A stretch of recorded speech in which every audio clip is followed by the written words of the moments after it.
Okay. This is Obi-Wan Kenobi official trailer.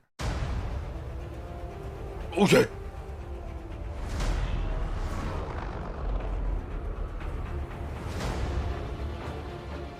They're coming. Coming. Stay hidden. Or we will not survive.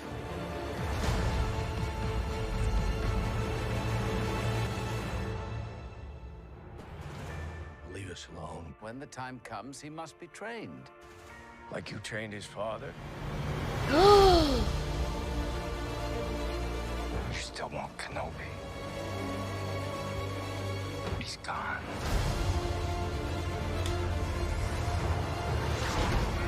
maybe you've been looking in the wrong places. I want every lowlife and bounty hunter to squeeze him.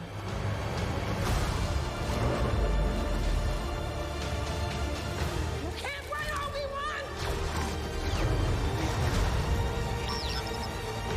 You can't escape him!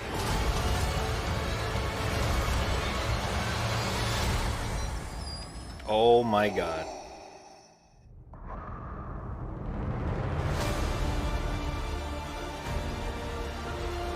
Wait.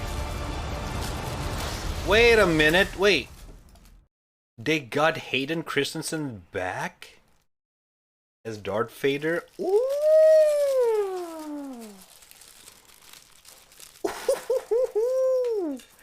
Wait. Oh, that's really good. That one's Obi-Wan and Hayden's Darth Vader into one movie or series. Oh, that's gonna be fucking awesome. Nice. Alright. Next one we got. Oh, God. Alright. I'll just watch it. Oh, no, no, no, no.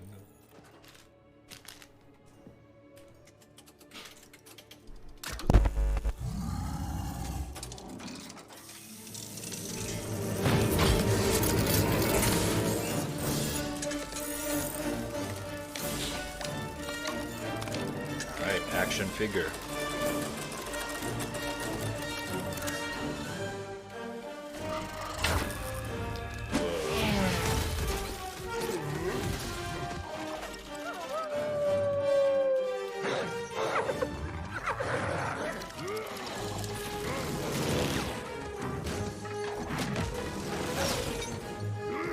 Interesting.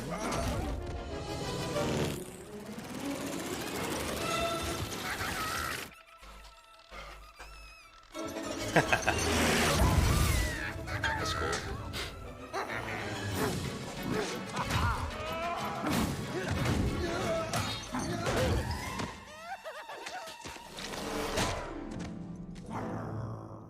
Arr. What the fuck?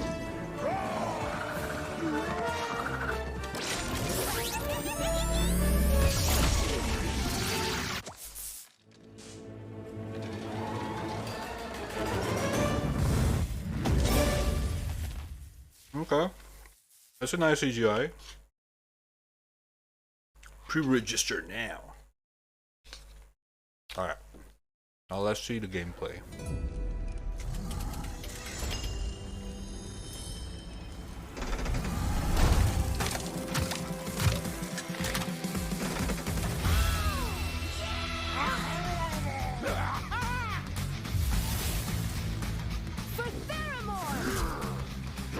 Oh. Oh no.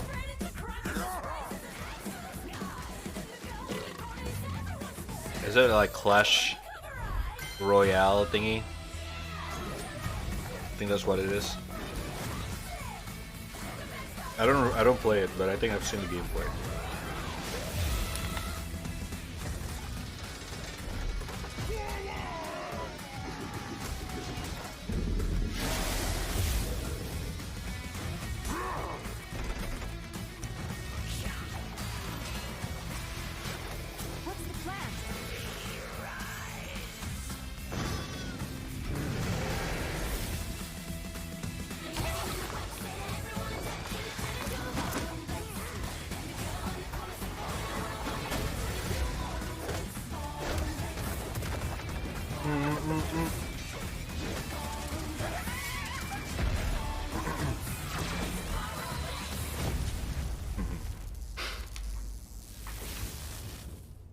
What's the name of the original song again?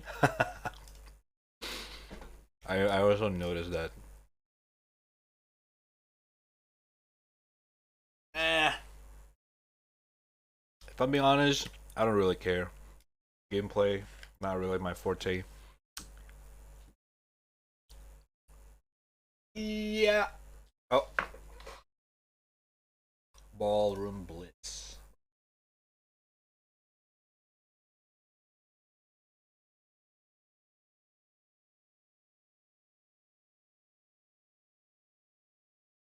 It's called Big All Peo Dara Smile. Okay, dude. Okay, thank you. Our next one is... What is the anime chord progression? Wait, is this timestamp?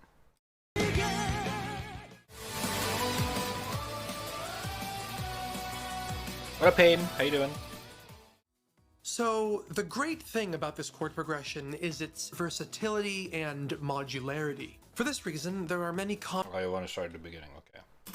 Alright. Music, Hello education... everyone, my name's Yusef, and welcome to Animize.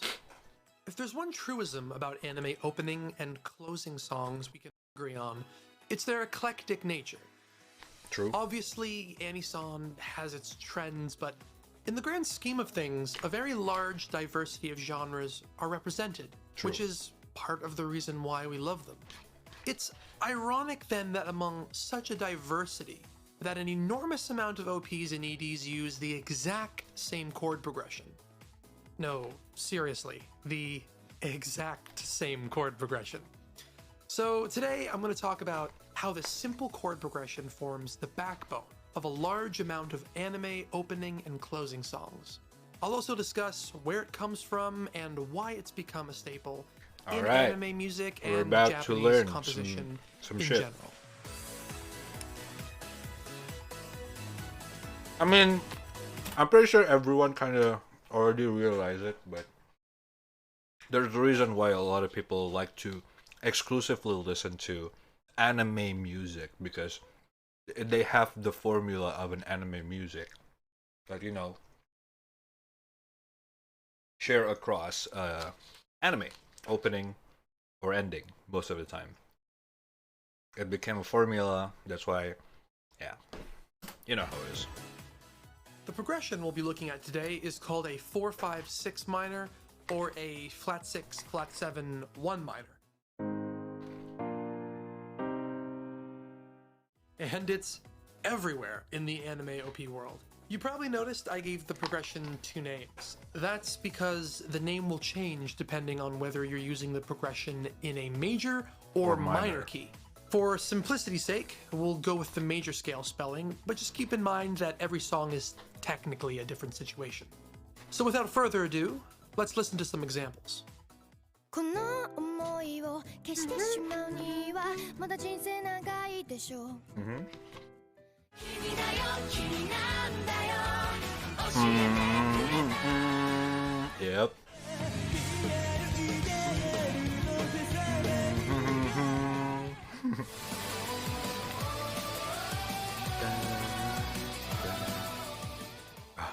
So, the great thing about this chord progression is its versatility and modularity. For this reason, there are many commonly used variations of the chord progression. So even though the progression is, at its core, a 3-chord progression, a 4th chord is often added in certain spots to change how it sounds and functions within the context of the song. The most common variation by far is the 4-5-6-1.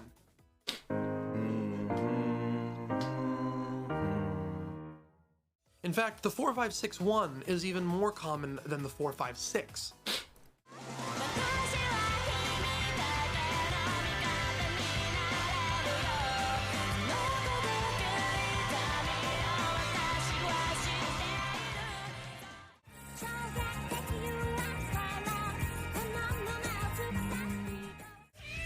I mean, it's a very uplifting progression, that's why. Kind of give you a hype feeling.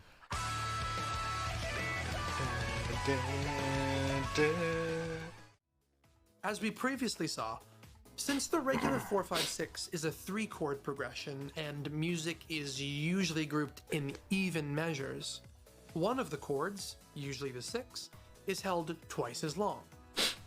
What's nice about the 4-5-6-1 though, is that since it's a 4-chord progression, you don't have to break the harmonic momentum, and so it's a choice variation depending on the narrative effect you're trying to achieve. But the difference between these two progressions is also in how they sound. The 6 at the end of the 4-5-6 is a minor chord, producing a much more minor feel in general.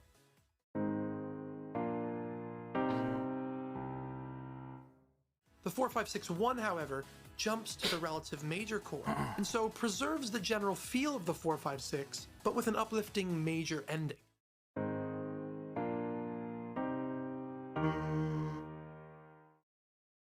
Let's listen to a few more. Wow.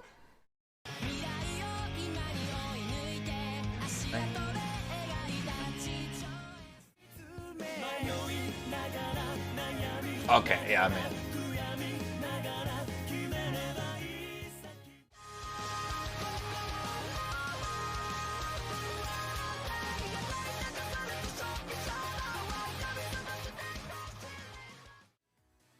Okay, so what if we want a 4-5-6 progression with the momentum of a 4-chord progression, but without the major lift like we saw at the end of the 4-5-6-1? In other words, can we produce a 4-chord version of the 4-5-6, which maintains the minor quality at the end? Sure. In that case, we can use another common variation, the 4-5-3-6. Da, da, da, da. Oh yeah, there's like a...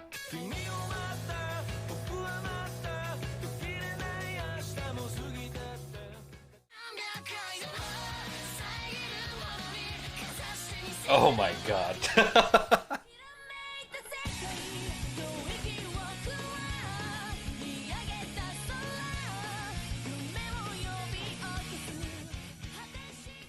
Oh man.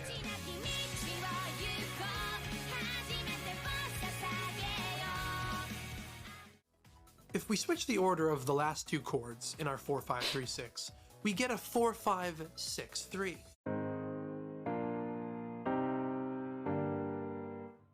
A far less stable progression as it lacks a final resting point. Continuation. Instead, the 3-chord at the end is used to pull us back to the top of the progression. What's fun about this progression is that the last chord's quality can change depending on the sound you want to go for. So it can be a minor chord, a major or dominant 7 chord, or even a first inversion of the 1, which technically turns it into a 4-5-6-1, but since the bass note of that chord is on the 3, I decided to place it within this category.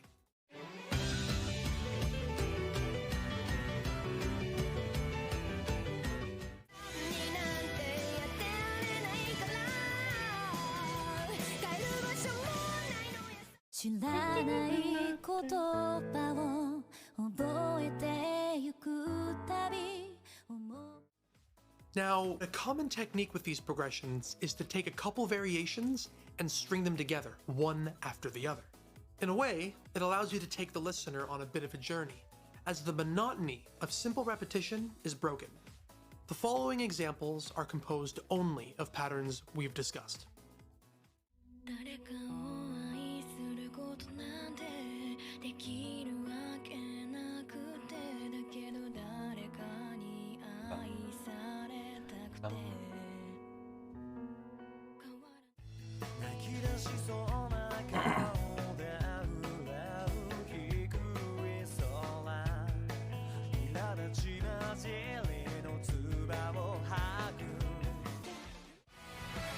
What? You just skip one?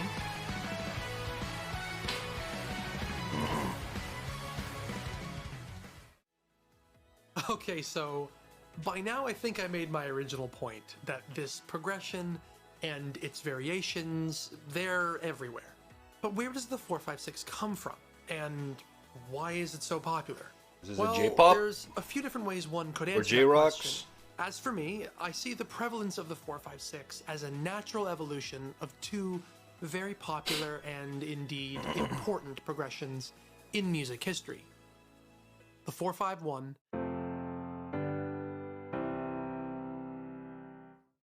and the 251. The 451, often played as a 1-4-5-1, is one of the most basic and widely used chord progressions in existence. Not wrong. It's a Harmonically repetition. speaking, it is possibly the most simple chord progression. The 4-5-1 can be found in modern music, folk, classical, and even African music. The 2-5-1 became popularized during the Common Practice period and was often played as a 1-2-5-1. In modern times, however, it's particularly associated with the Jazz Age and forms the harmonic backbone of the majority of jazz standards. Oh, the things you are. And that brings us to the 4-5-6 of today. But what's the commonality between these three progressions? How do we get 4-5-6 from 4-5-1 and 2-5-1? According to functional harmony, each note in a scale has what's called This is a getting function. into There are really three functions musical these notes can be nerd shit. categorized into: tonic, subdominant, and dominant. I hope you guys For understand. centuries, it's been a common practice for harmonic progressions to follow the simple formula of tonic, subdominant, dominant, and then back to the top, to the tonic. Take notes. Many chord progressions, especially in modern times, follow the same formula, but get rid of the first tonic, instead starting the progression on the subdominant. This gives us a formula of subdominant, dominant, tonic, and it's this simple formula that links our progressions to one another. The 4-5-1, 2-5-1, and 4-5-6 are subdominant, dominant, tonic progressions. But let's go even deeper. Let's look at these groups Whoa. individually as chords. Notice how each group has common tones among their triads? That's why they're of the same family. And since these triads are of the same family, they are interchangeable. Is So this with the guy like understanding that a chords with the same function are interchangeable, anime channel we or can music understand channel? the evolution of the 4-5-6. His video is very detailed about the music stuff. Hold up. Oh, okay, it's like music but anime stuff. Interesting. Very easy. 4-5-1 becomes 2-5-1 because the 2 is a substitution for the 4. Much in the same way, a 4-5-1 can easily become a 4-5-6 by simply substituting the 1 for a 6. 2-5-1 can substitute its first chord for a 4 and its third chord for a 6, and voila. You have three very Voila. popular, very common chord progressions, all following the same pattern. It's really that simple. And this is equally true for the 4-5-6-1, 4-5-3-6, and the 4-5-6-3. They also follow a subdominant, dominant, tonic formula, as the last two chords of each progression are both tonic.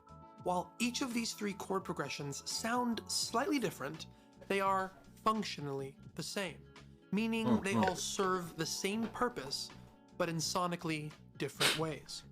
Further popularizing the 4-5-6 is the fact that it's really easy to play. You just move up the scale linearly starting from the 4th degree, which also makes it very easy to stumble upon if you're not so theory savvy. It's nice to know that at its core, it's accessible to players of all levels. True. But what about you folks? What do you think about the anime chord progression? What do Is it you a classic think? component of anime OP song composition? Or an overdone, overused, tired cliche? Let me know what you think in the comments below. Once again, my name's Yusef from Animize. I mean, no one really cared, honestly. It just sounds good. It's a good song. Okay. Whoop. You know, I feel like only music nerds kind of like, oh my god, this song is using the same fucking chord as the other ones. Disgusting. I haven't noticed it sometimes, but it's like, it's whatever, dude. It really is whatever. Wait, is it buzzed? Is it buzzing? Hold up.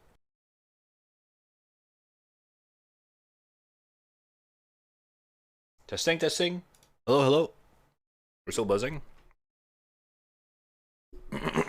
Was okay. Cool, cool. Alright. That'll be this, Batman. If you want to end my game, and you want a claim to fame, then tell me, what is Obama's last name? It's Justice. No, it's not f***ing Justice. Oh, shit. Can I phone a friend? You may. Hey, Alfred. It's the Bat. I got a riddle for you. what is Obama's last name? Hey, Mr. Wayne, I think that his last name is Care. Obamacare. Yeah, that sounds right to me. Thanks, Alfred. The answer to your riddle, Riddler, is what is care? This is exactly What is No, wrong again. Obama's last name is Two. Now my combo will explode. What? Okay, this has to be Saints. Okay, who lent me this? This has to be Saints video. What the fuck, man? Oh my god. Ooh.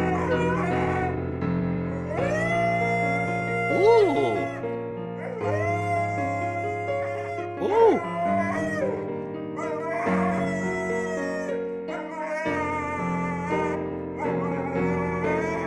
Oh. Oh shit. Got a singer in the house. Get a DM. Oh, it's Nell. The United States is a home to many. Okay, now we're on Saints video.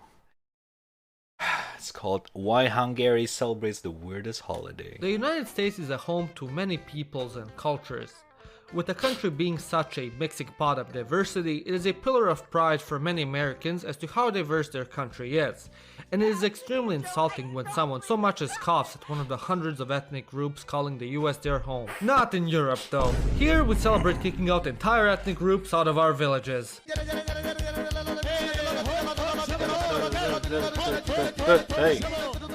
Welcome to Hungary, a landlocked country located in Central Europe, most famous for its breathtaking capital of Budapest, delicious spices such as paprika, and the world's hardest border to cross if your skin tone has even a slightly darker shade of beige. Akkor jó, gyerünk vissza! Semmi csincsint látni, gyerünk! Vissza, vissza, vissza! For many Americans, Hungary is a feeling they have in their stomach even after eating 15 burgers coated in whatever artery-clogging substance is popular in their country right now. But for other Americans suffering with a superiority complex, or as I like to call them, Canadians, Hungary is nothing more than their capital of Budapest, a place to take vacation photos and show them to their dinner guests who are trying their best to care for their amateur photography despite just wanting to finish the meatloaf and go home and do anything else. However, Hungary is much more than that, which should be of no surprise as the country has over 1,000 years of history. One such place that demonstrates this is the town of Mohács,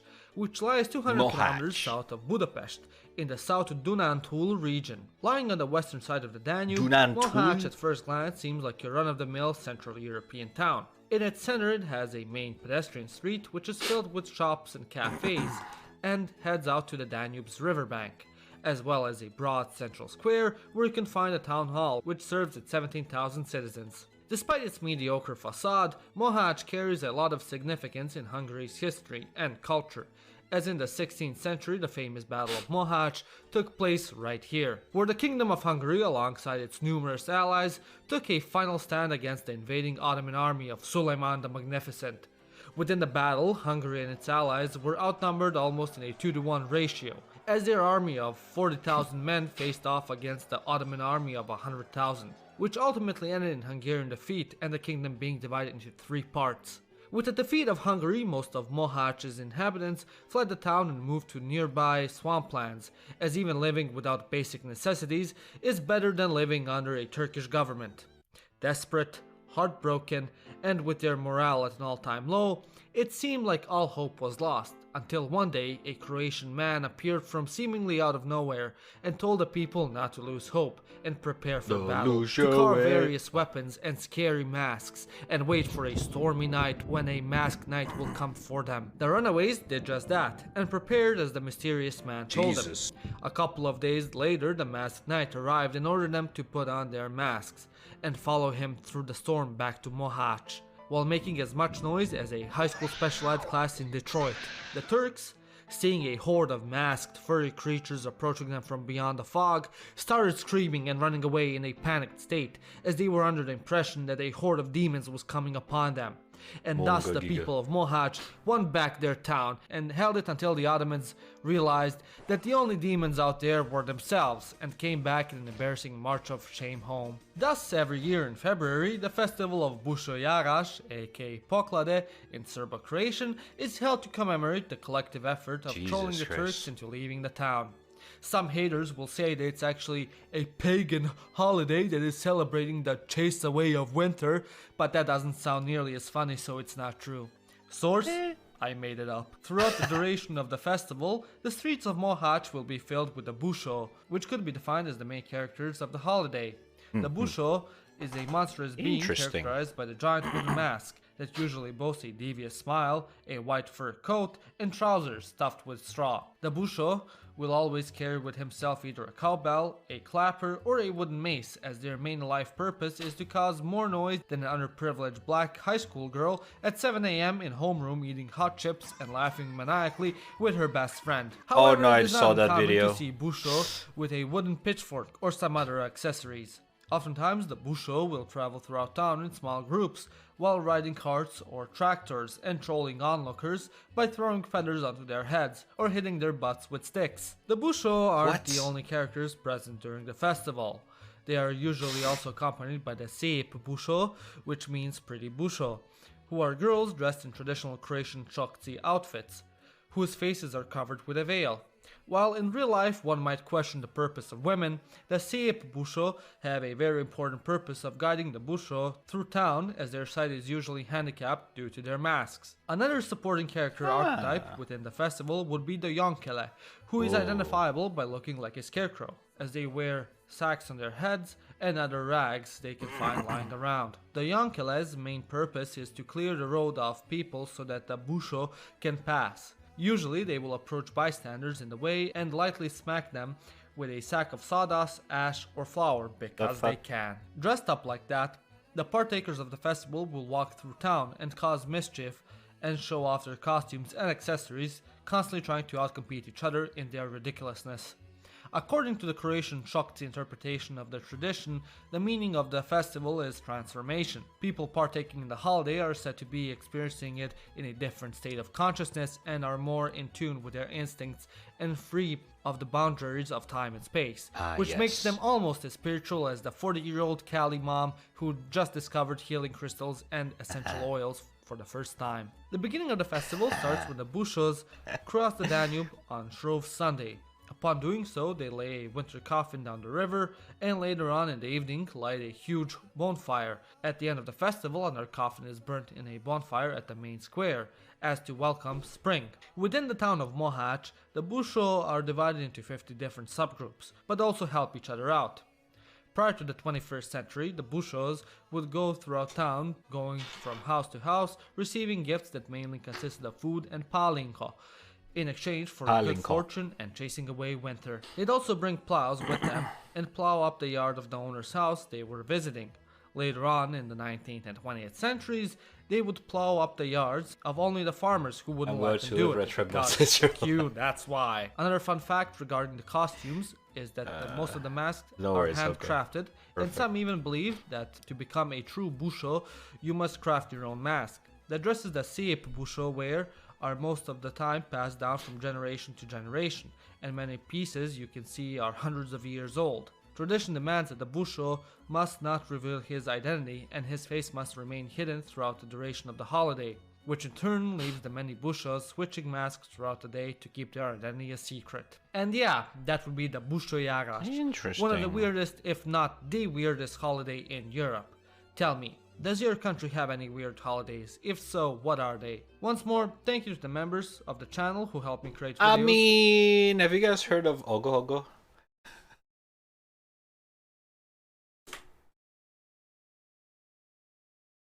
Yeah, we have these.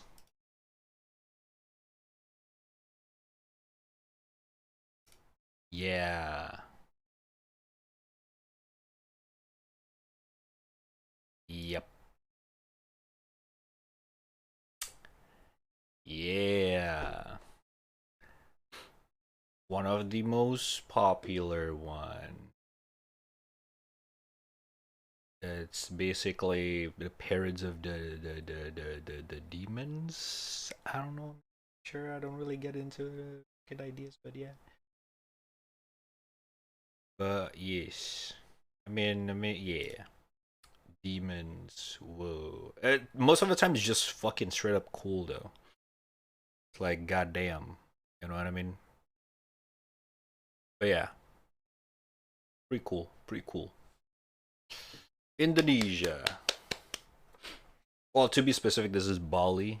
Only in Bali, this thing is a thing, because it's more of a religious activity for Hindu in Bali. But it's pretty fucking sick because they gonna fucking bring it around the region, specific regions of the area. Some of them just looks really fucking cool.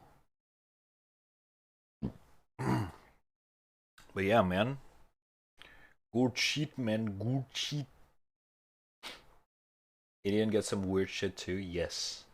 I'm pretty sure every country always have that one really interesting stuff. My links. Oh, you got some links as well? Okay, hold up.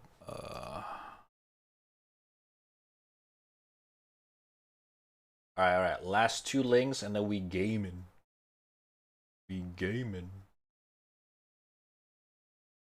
Alright. Oh god, Millie's link again. Hold up. This is first. Okay, I put it on brutal map size large.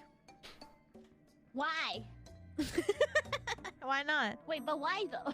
Why are we doing difficult? We can barely finish easy. Why not? You don't want to? You don't want to try, baby girl? Oh Want god. a kiss?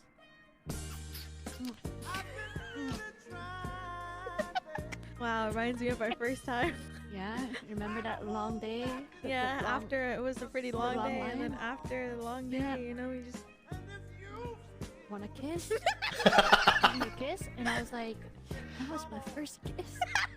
It's so bad because this is actually how it happened. Like, there's no exaggeration at all. This is like play by play exactly what happened that day too. Of course it's Millie. This is more scary than the actual game. I agree with that. All right. What, making out? Yeah, it's scary. Lip touching? Yeah, What? man. Scary. Cooties. Cooties. Body fluids. What does that taste like? What? Oh my fucking god. This is Niji Sanji. That is basically Niji Sanji. That's true. Alright. Good video. Thank you. Alright, this one is... Ooh. Streets of New Capenna official cinematic Magic the Gathering.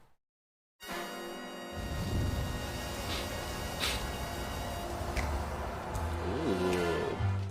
MTG always have like cool cinematic stuff. They say angels built this city. But it's the 5 families that made it New Capenna. We deserved the respect we demanded.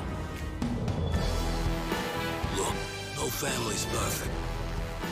But we know how to motivate people. We even found uses for the angels here. Damn. Turn them into a whole industry. Now, business is booming. Sure, it's risky, but we got people for that sort of thing. Or is this like Mafia? And in the end, we all get a piece of the action.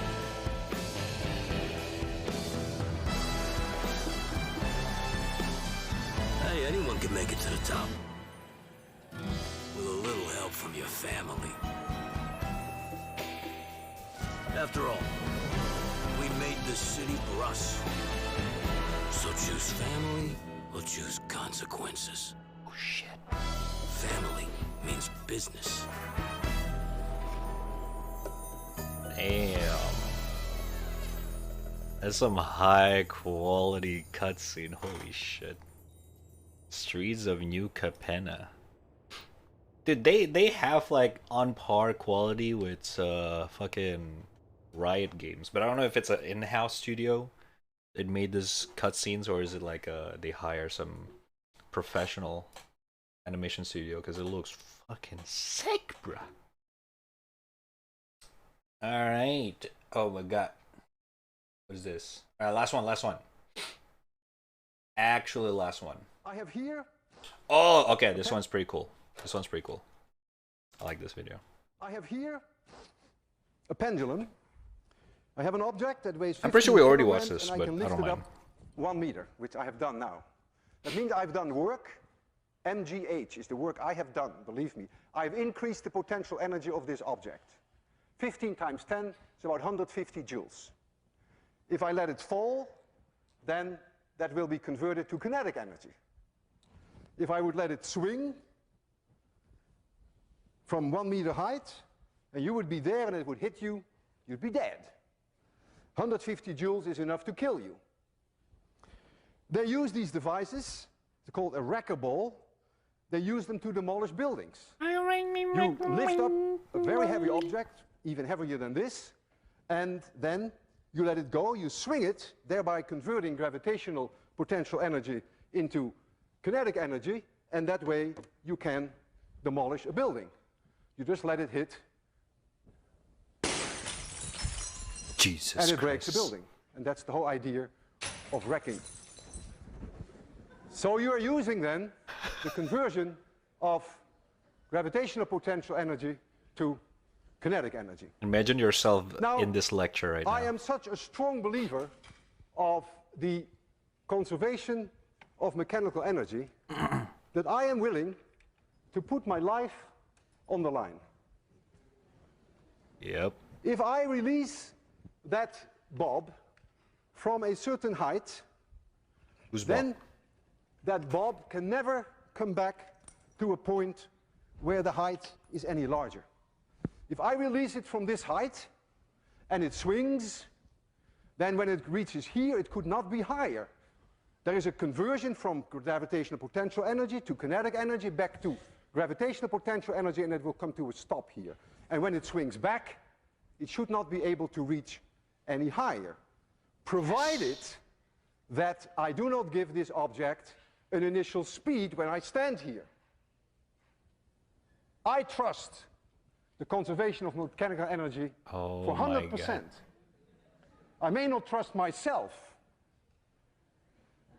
I'm going to release this object, and I hope I will be able to do it at 0 speed, so that when it comes back, it may touch my chin, but it may not crush my chin.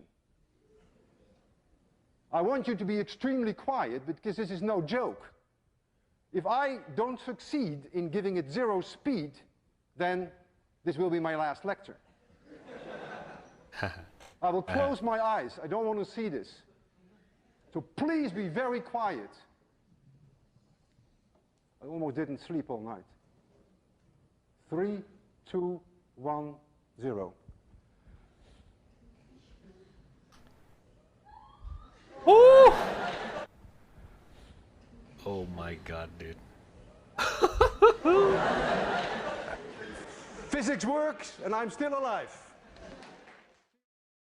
Jesus Christ, man.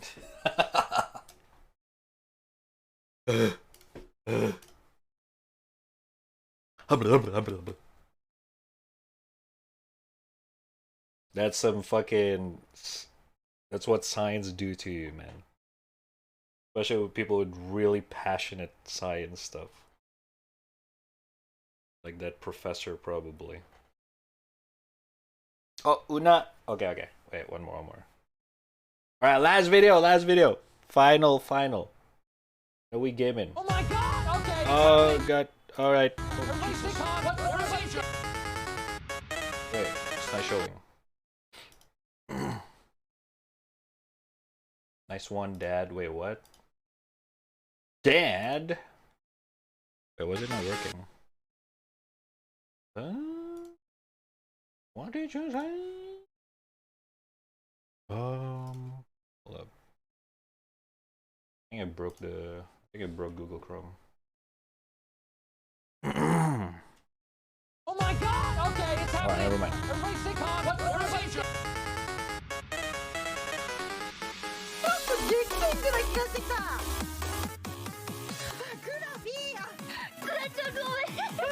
I am mildly responsible for your placement in space.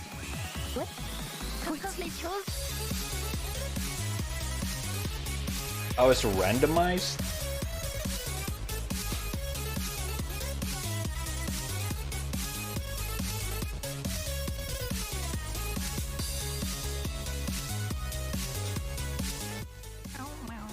Oh no, Gura's right behind me. I can feel it. I can smell her breath. Smell her breath. Oh no! Bye, have a great time. Gura, you. Maybe? Oh my god, Gura's so far ahead. Holy shit, wait, is she actually like good? So proud of her. B team is intense team, right? So we're just gonna have fun. I'm trying to convince you as much as I'm trying to convince myself right now. My heart's beating so fast I can hear it in my ears.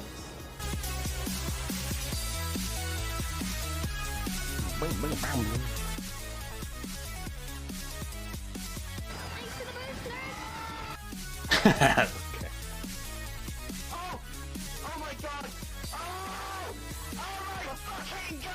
Oh my fucking god! That was close. The Team B.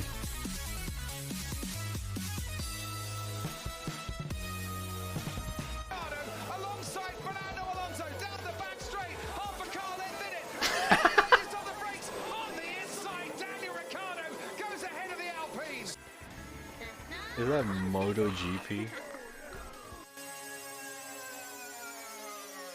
Holy shit, she's good.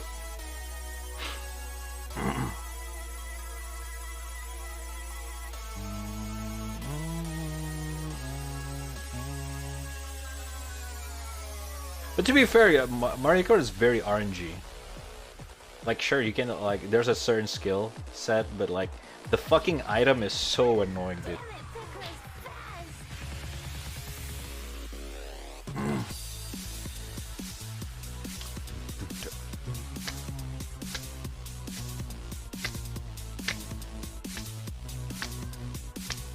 Ah, yes, the B team.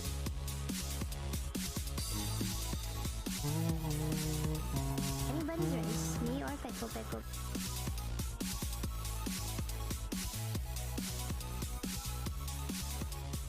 Oh!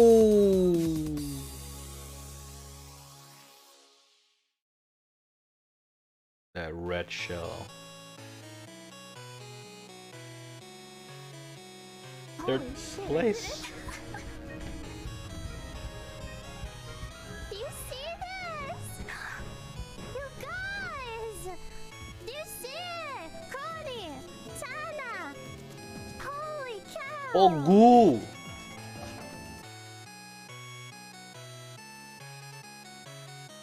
She OP, she OP.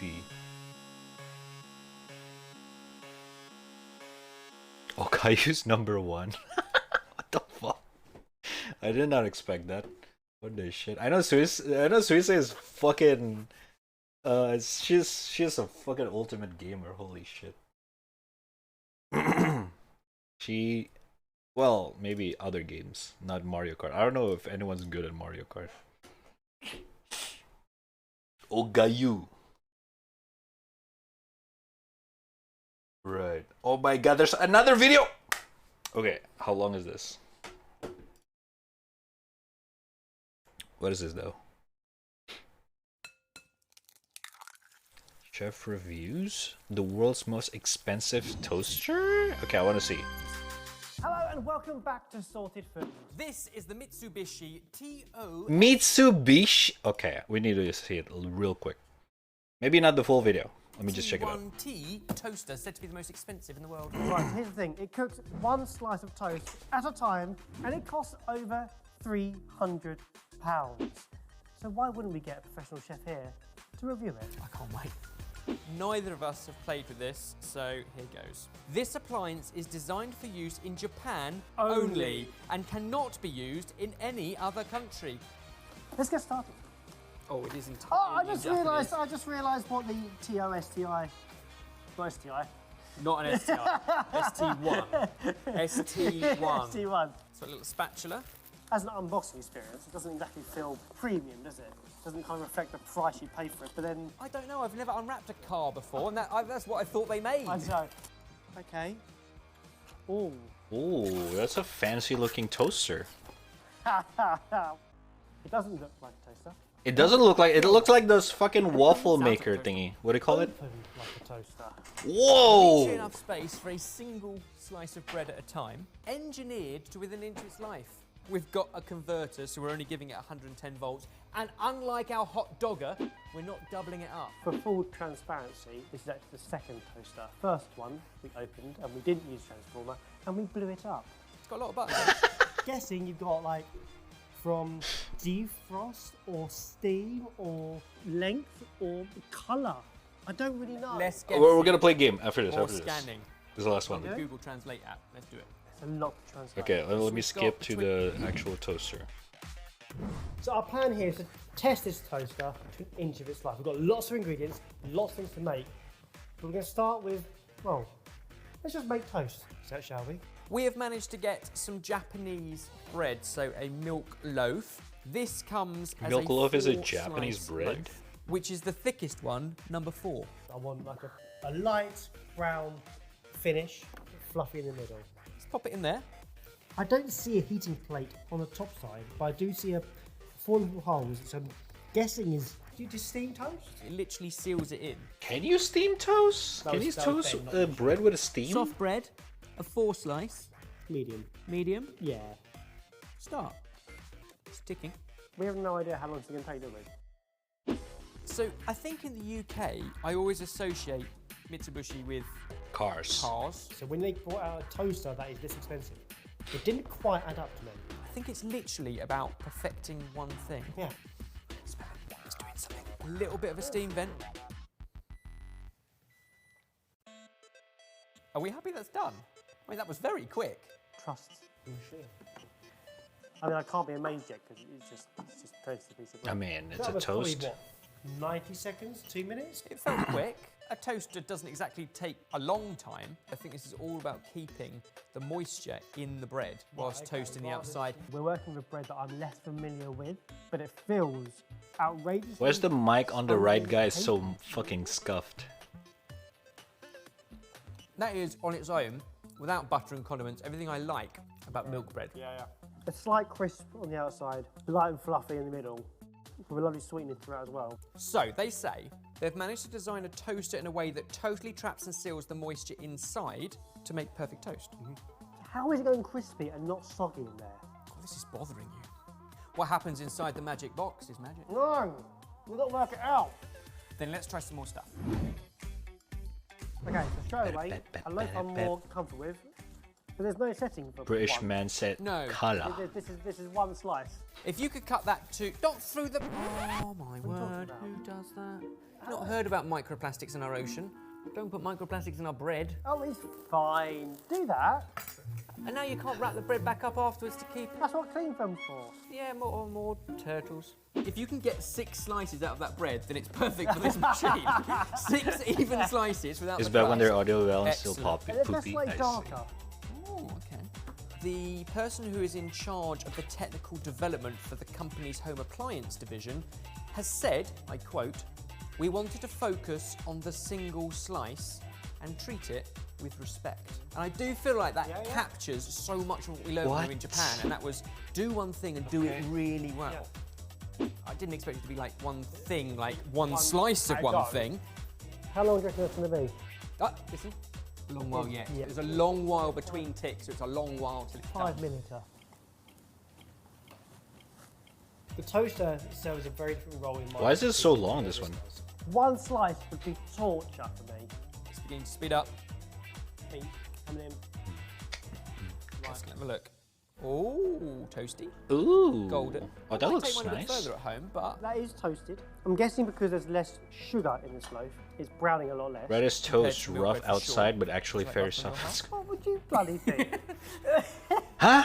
You're a chef, right? I don't want to force the saturated fats on you. Wait, what? Now, here we are. Ooh. Oh. So it says it's toast, But it really only is on the outside, because the middle is just hot bread. You've never been offered a fluffy middle at breakfast table. Shut up, eat it. Oh. That is not what we know toast to be. The outside layer doesn't get any deeper within the bread. You have a slice of bread on its own. It's fluffy in the middle. It's not moist. This is moist in the middle. This is hot bread with Oh, a that's crunch. interesting. It's not what I know toast to be. Huh. Yet it's quite nice because it maintains the moisture of a fresh loaf that you want.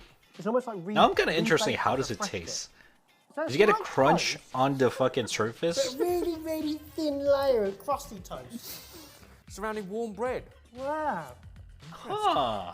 I did not expect to enjoy this video as much as I do. You were getting a bit sour. I'm glad that worked. Right. Did I mention the price? What happens if £300. we try toast. 300 British pound. Yeah, let's go for it. Let's do it. All right. This But is they gotta do fabulous. more dessert. Cover it in slices of apple, sugar, What? and cinnamon. Oh, it's okay.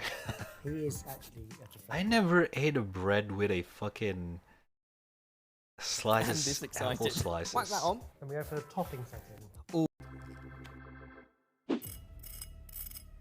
Ooh. It's going to be hot on the top because that's. Did you say pussy? It's fine. Go for it. Oh. Oh, it's ridiculous. Such wonderful Well, textures. Next one. Mental. Hang on. No, it's mental. It can't be happening. Such wonderful textures because it's still soft and fluffy. Maybe that's the apple juice, the crispy. We've been doing this for a decade. How am I surprised by a bloody toaster?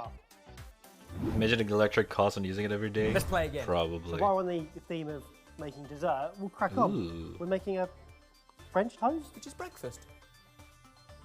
We've used a classic egg, cream, a little bit of sugar, vanilla, cinnamon mix, soaked into the bread, butter the toaster, pop it in, set it. You only get a medium option on this one. If this gives it the perfect Gooey, custody yeah. middle and crispy on the outside. No, can't be crispy outside. I really That would be wanted awesome. this to be a waste of £300 so we could get angry. Oh, okay. Ooh, that is a really nice color. Actually more gold on that side, but happy with that. Oh.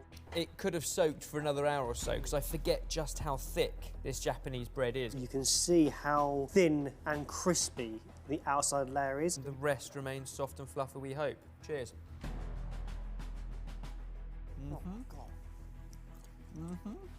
Oh my God. As a texture, it's a cross between a custard bun Yeah. and toast. It's so Perfect. yeah. The textures you get off of that. 300 machine euro is on par. toaster. With an excellent pan. I mean pound, in a not pan, euro. you need to flip it. That you just pop it in and let it do its thing. Very. I am a big Let's fan try a of, savoury you know, bread, milk bread. Huge fan, What's next, actually. monsieur? So, croque monsieur with bechamel in it. Butter, bread, bechamel, ham, cheese, bechamel, bread, butter. Ooh. Yeah. I want to see the final. Impatient. Worth it though. Molten cheese. You won't be. It's ready. Hurry up! Wait. Cheers. You need a 100-volt power transformer, though. Yeah, I don't have that. I don't. You're an think so. idiot. I told you let it cool down and then you hurried me. Oh, I That got was cheese. so hot. You're so impatient. Worth it though. But straight away. Don't give me this. You just burnt me. Ah! That was a full-blown whimper. Yes. And third-degree bloody burns. I'm gonna try again. It gets crispier, not drier. But up until this point, all that's been inside really is bread and water and moisture and some apple. This time we're putting fat inside, and that just oozes and melts, but you still have that wonderful crispness on the outside. We've used dirt cheap bread here and really naff cheese. But it doesn't matter because it's injected moisture into that It doesn't inject anything. Well, it does something magical, Ben, and I don't understand. Couldn't get any better, if I'm honest. I've got something I want to try. I wonder how does a toaster work? Okay, bold, Evers. Last time we had Korean toast, the bar was set extraordinarily high. A pop-up in London by Josh and Ollie, Korean Englishmen. They invited us down and they did it properly. They literally shipped in special South Korean bread, their own kimchi, which we have got a tin of. But they didn't have a £300 toaster. We're going to use thin sliced white bread so we can keep it shallow enough to not stick to the roof. Buttered on both sides. Cabbage, kimchi, cheese, and the egg I've already cracked into the machine to make an omelette. Only a chef would look at a toaster and think, I can make an omelette in that. Omelette. Brown rice syrup. Brown rice syrup? Clamper down. Interesting. Topping section. That one. For crispy. Yep, go. While we wait for this, you want to see it done properly, go and check it out on Josh and Ollie's channel. Links down below. Steam starts to escape. I actually watched it. They got some good content. Bernie. Does smell a bit burny to me. We shouldn't keep experimenting. We should just stick to what we know. Shall I look? Yeah, we're going to have a peek. If we peek in less than a few seconds and it carries on cooking. Whoa, It's bit done, burny. Up. Perfect on that side. Very even and golden. Go! Evers, in! This one's not quite as hot. I'm going to trust you on this one. I mean, That's what I remember. Not quite as good, but that's nearly what I remember. but it's really nice. It does give you I something. think brown rice syrup the is meant inside for Korean is toast. ever I have so no slightly idea. I thin. never had a Yeah, Korean it keeps toast some before. moisture in for sure. But then, I don't think we ever set out to compare this toaster to one you can buy off the British market. people. The point is, how has a toaster ended up on the market that expensive? And as a result, I wanted to hate it. I don't think I do. How is that possible? It's a phenomenal bit of kit. Engineering expertise consolidated into a single appliance that did something to toast that I never thought needed doing to toast until I tried that. It made the best slice of toast I think I've... You nearly said the best slice of toast you've ever had. But it was... You very nearly said I that. nearly did. I'm not going to say that in case that's used somewhere. Because this is not a hashtag ad. We've spent a lot of our money on this. Twice we broke one of them. I've had a lot of fun today and been on one hell of a journey. Interesting. Well, will you guys buy the 300 pound of toaster? How much is that in dollar USD? 500? Jesus Christ, that's a lot of money for a fucking toaster, dude. I mean, I guess if you really love bread, I guess that sounds good. But if not, I don't know. Hold your money though, I'm very sure a frying pan with butter is good enough. Well, yeah. I'm pretty sure that toaster is just trying to create almost perfection, near perfection stuff. I don't think it's trying to do like a high quality, not high quality, like the everyday, you know, frying pan butter toast. Just like trying to do that very thin layer of crust on the outside and then keep it soft on the inside. Which I think they nailed it, I'm not sure. Bum bum bum bum bum bum bum bum bum bugga bugga bugga bugga bum shtbum shtbum.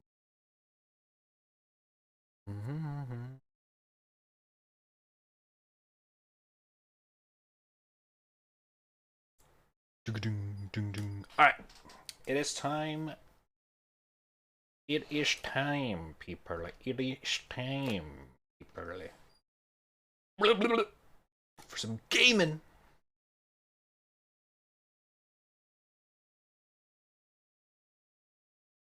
Oh, hold up. Gotta save these.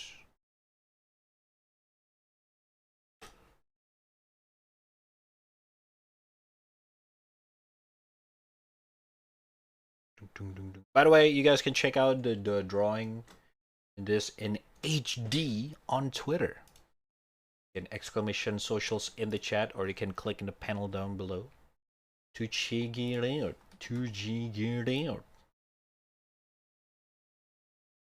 Or actually just like click this link. and follow me on Twitter. Thank you. All right. No, another link. No, we've been reacting for almost 2 hours now. I mean, almost an hour. Maybe already an hour. It's time for some gaming.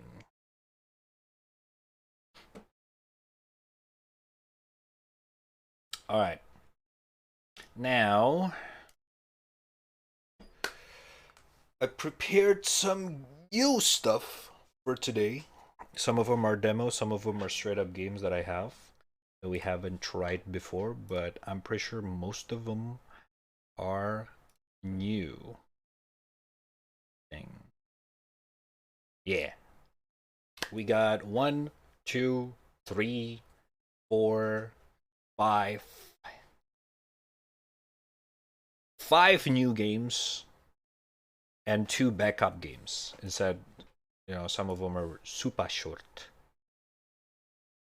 Binoculars. I see Winston still lurking around. Alright. First game of the day. First game of... Oh, shit.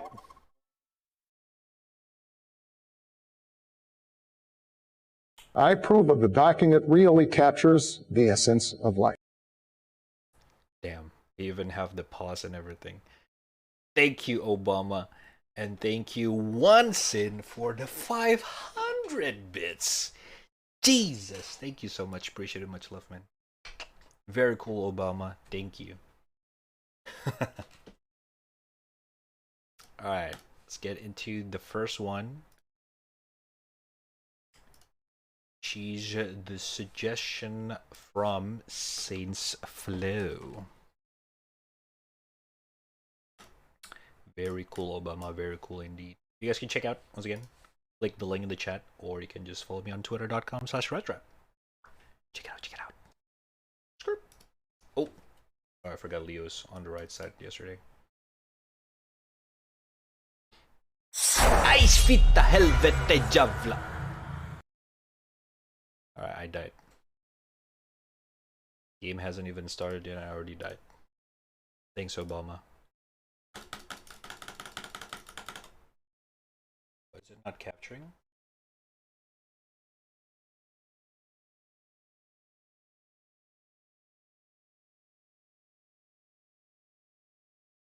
Thymesia. It's so loud. Jesus Christ, it's so loud. You guys, I just saved you guys. You're welcome. There we go. Let's do 3. So, okay, music's a little bit too loud. So, if I'm not wrong, you said that this is a Souls-like game. So I'm gonna use my controller on this one. Bada bing, bada boom.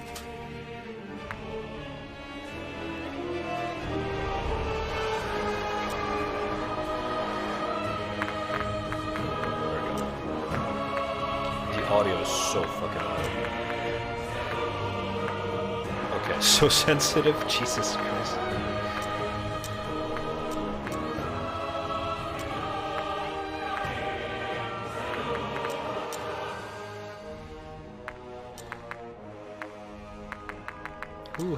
Who controls sensitivity? Jesus. Oh my god.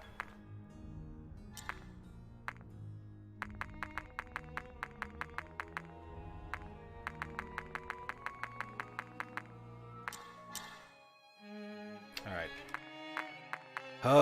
Gameplay. Show receive damage. Bada bing, bada boom. Okay. Master volume, brightness, display.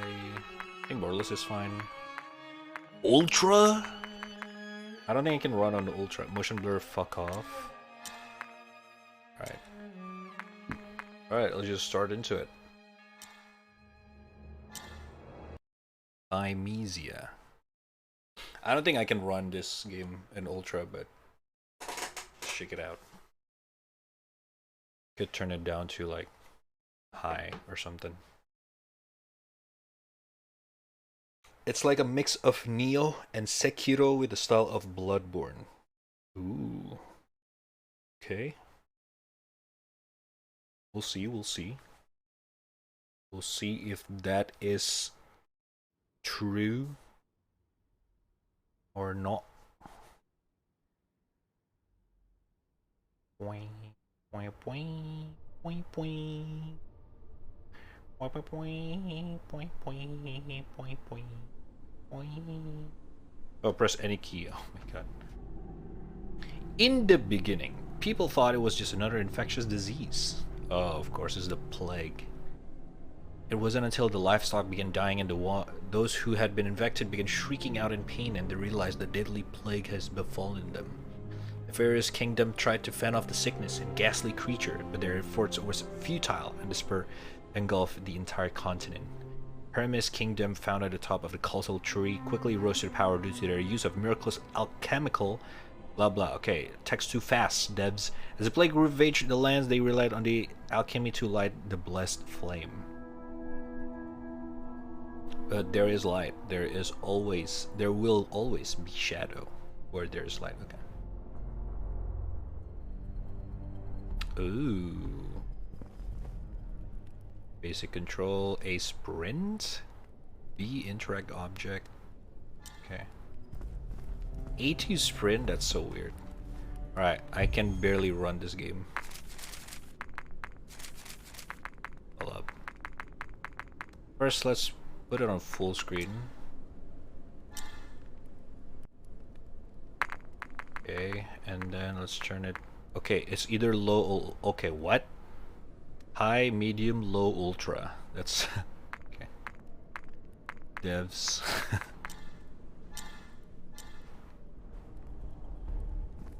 It's still below 60. Wow. Really?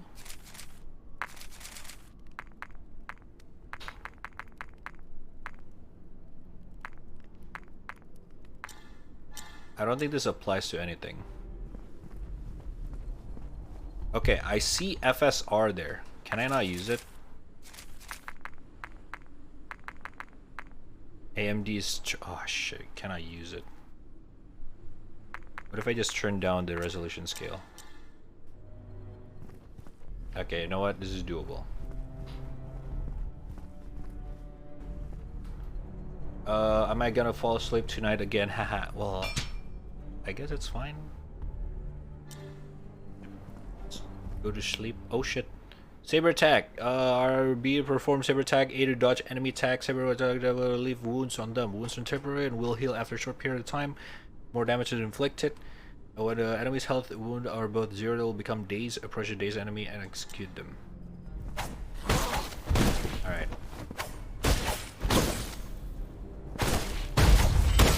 Oh, Jesus Christ. Okay.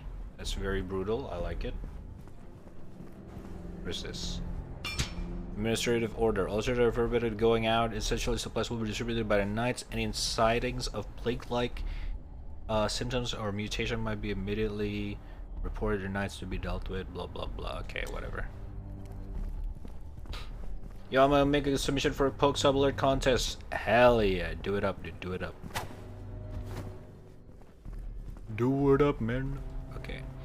The right analog stick, the camera is way too sensitive. Way too sensitive. Let's do 5. Okay, a little bit too slow. Let's do 6. Alright, fuck.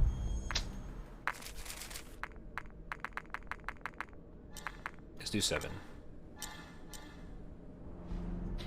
It's really late here? How late?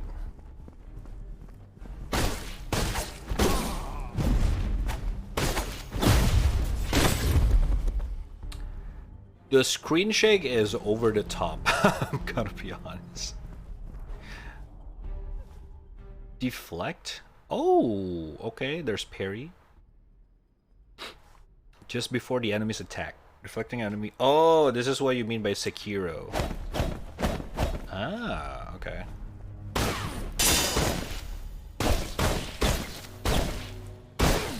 Okay. Use potion. Bloodborne healing style. Alright. Let me practice again. Ooh! Alright. Audio is way too fucking loud.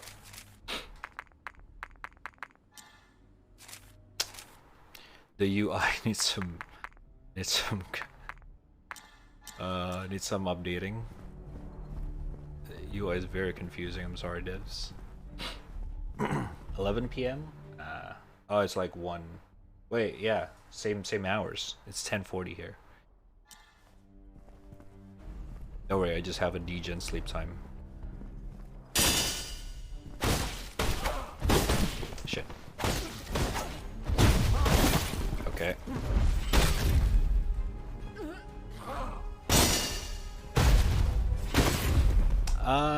Okay, so deflect is a directional deflect, so I cannot just randomly deflect. I have to look at them. Oh. You are the devourer, wield your claws, tear apart. Claw attack. Huh? RT.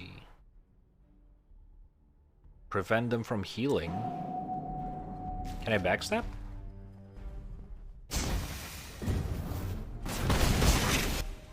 Oh, casting Reaved Plague Weapon. Okay. What? Oh, Jesus Christ! Oh, I just died. Oh, the health bar is the top one? The fuck? Okay, devs. Alright, whatever. It makes health bar gray and this. What is that, the bottom one? Okay, that's not stamina. I don't know what that is. The other one's green. A little bit confusing.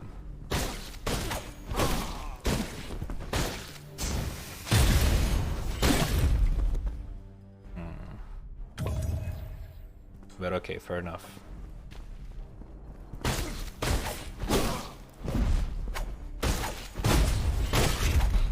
I mean, yeah, it's a little bit clunky, but I can work with it.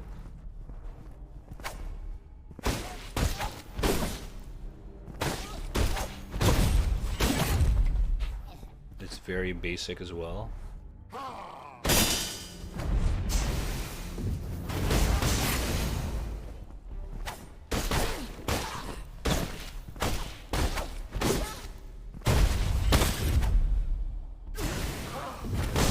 Alright then. Ooh, okay, so that's how you do it.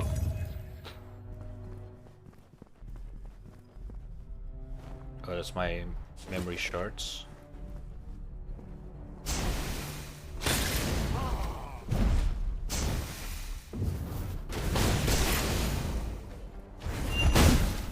Ooh.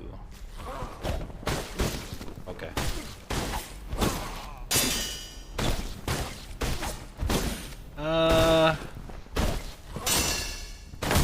The pairing oh, Jesus fucking.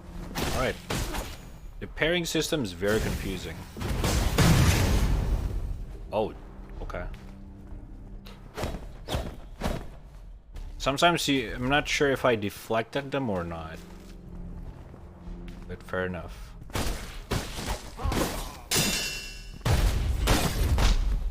I mean, not deflected, but like, can I deflect them or not? It's a little bit weird. Oh, shit, hello. Okay, there's an iframe when you're executing, that's good.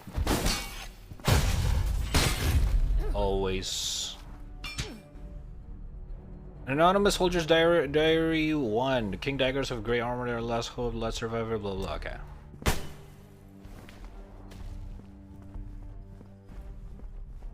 The camera movement also a bit weird. Beacon, the bonfire. Actually, I think it's called Beacon as well in Bloodborne. It's a chair. Beacon found. Whoa, what the fuck? There's a kid. Oh shit, okay. Interesting. Oh. I think I just crashed.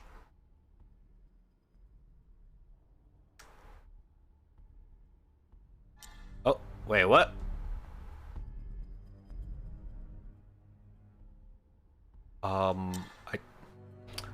Okay, I didn't crash, but the okay, the whole screen froze when you're. I thought I crashed because you cannot choose the other option right now. Okay, I'm pretty sure it's just an alpha thing. They're really inspired by Dark Souls. Basically Souls-like games. What's up, though, Axius? Critical and feather attack. When green light appears before an enemy attack, they perform critical. Cannot be deflected. Instead, Corvus must move out of the range or use a feather attack. Before the enemy critical hits Corvus, use LT to throw a feather and trap an enemy attack. Feathers would also would. Okay. Gotcha. That's like Sekiro shit. Alright, never mind. Okay.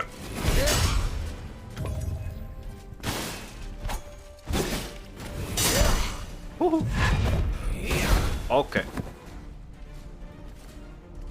His movement reminds me of something familiar.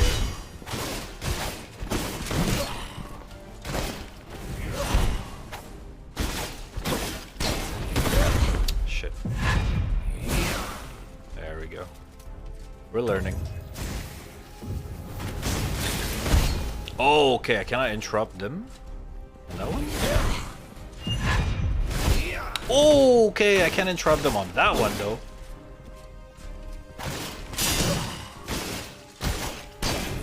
Ah, shit.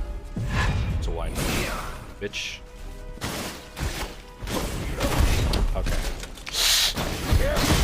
Alright. I fucked up.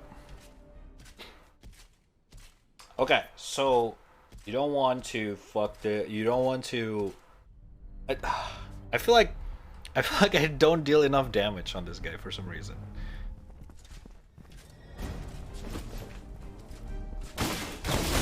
Okay, the memories retrieve so fucking long. Okay, that's instant. What the fuck?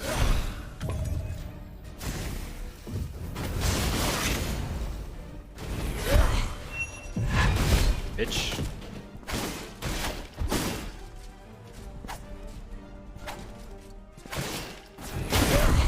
What? I deflected that.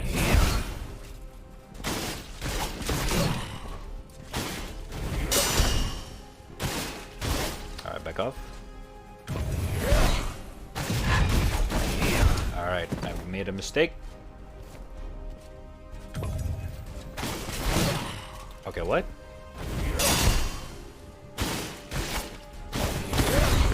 Too early. Bitch. Oh, that's a big wind up. Alright, no more healing. Okay, so you cannot feather him too early. Okay, fucking nameless king, bitch. What the fuck? That's a big ass wind up. 2000s vibes, the UI, yeah, it's very minimalistic. But then again, this is an alpha, so the game's not out yet. It's just a demo, and from the looks of it, it's very alpha. Holy shit! It's alpha. I don't think it's beta. Maybe beta. I'm not sure.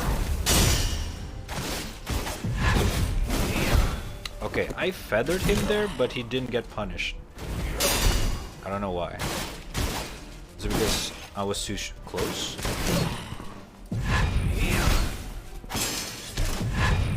Oh my god, he just did it twice. Okay.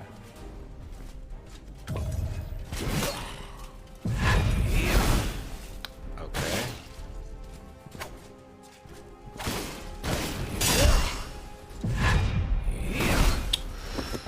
Okay.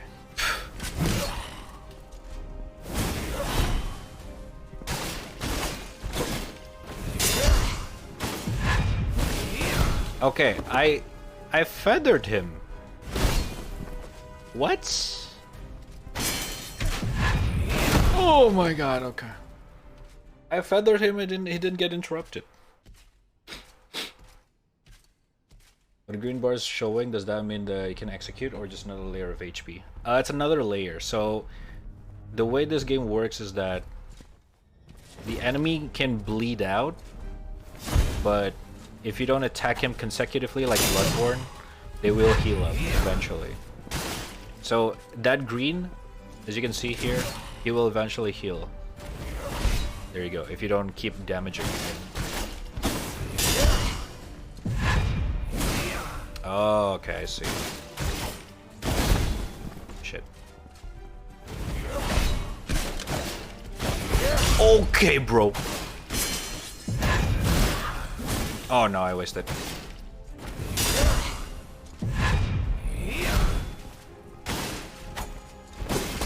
Ooh, that's bad.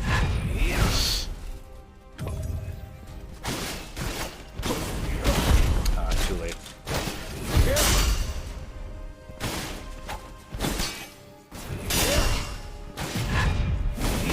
Okay, I feathered him there, but he didn't get interrupted. I don't know, what did I do wrong?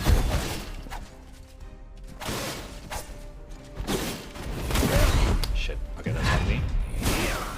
I think I have to wait him to attack first, and then I feather. I'm not sure. Get too early.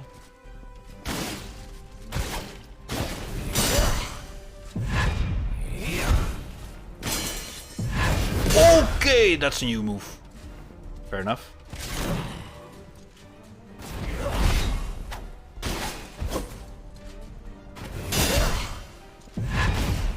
Ooh, that was close.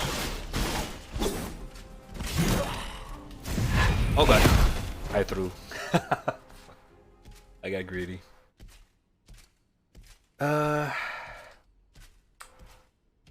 If you lose your memory, does that mean you are getting senile? Yes. Looks like you just need to do a lot of circling. A little bit, yeah. What are the hitboxes though? I'm not sure. I feel like the hitbox is like kinda okay so far. Too early to tell. Kinda feels like a PvP away due to animation. Might not be able to charge. I think you can interrupt it. No, you can interrupt with the feather, but you can only interrupt once he starts the animation, not during the wind up.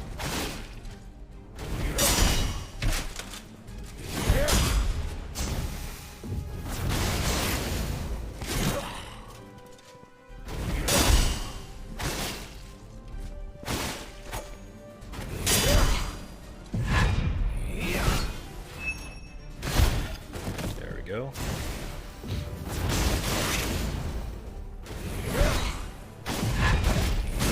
There we go, see?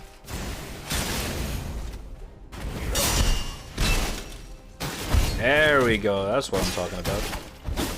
We're learning. Too early. There we go, I like that.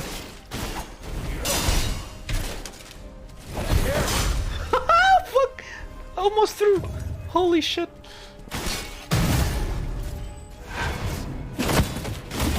Oh my god, okay, that's a fancy ass critical strike. Alright. Alright, I'll take that. That was fun. They got their own shit going on.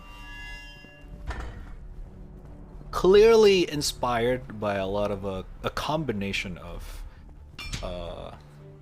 FromSoft games. This all began when an accident occurred on the day of King's birthday. Previously, the plague was only spreading outside the kingdom, but after the outbreak, all have gone mad. So the charge attack, where you can capture the enemy's essence and use it back at them, is really cool. I think that's pretty original. And then they use Sekiro deflect system, but not to the extreme of how Sekiro utilizing it. And then this feather is basically the throw darts from Dark Souls, but utilizes it only for the enemy critical strike. That's really impressive, actually. Whoa, the FOV just change? Oh. Okay, different area have different FOV for some reason. Although I do want to change that dodging is A or X, not B or circle. I wonder if rebinding it is a good idea, because I'm not a big fan of that. What is B here in this game? Interact? Okay, let's swap that. There we go. Yeah, there we go. Oh, boss fight? Hold up. let me find a bonfire. I mean, beacon first. A beacon. All right. Might not be able to try with charge attack on my worth blocking. I don't think there's blocking in this game. You can only deflect.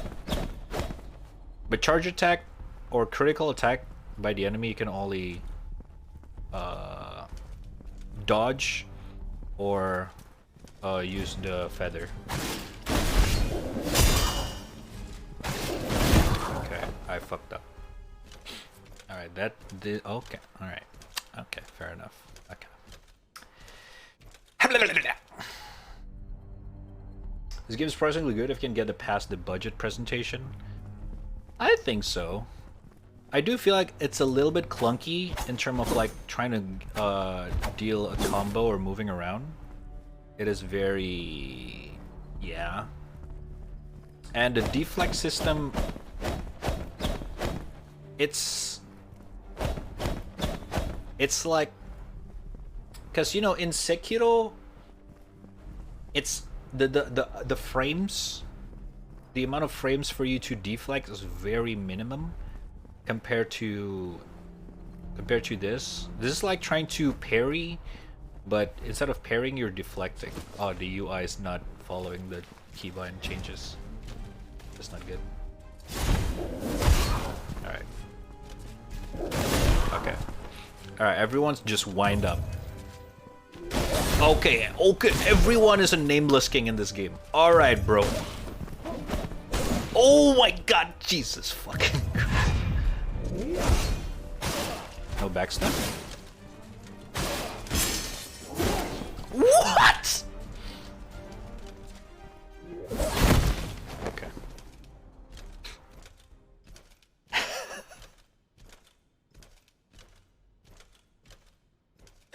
This spear dude is harder than the other guy. What the fuck? All of his attack are wind-ups.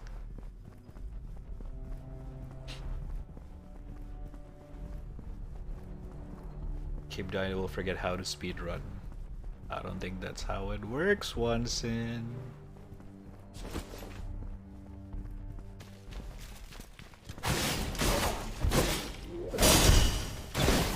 Alright, bro.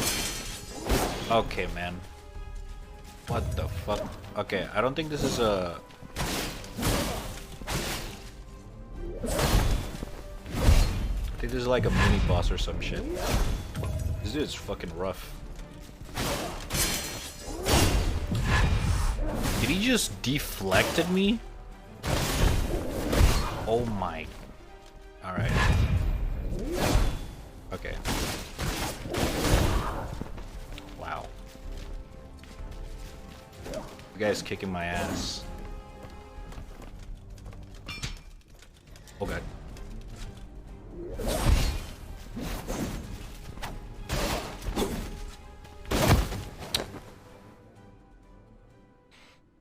Okay, this has to be a mini boss or some shit. This dude is actually kicking my ass. What the fuck? Okay. We got this.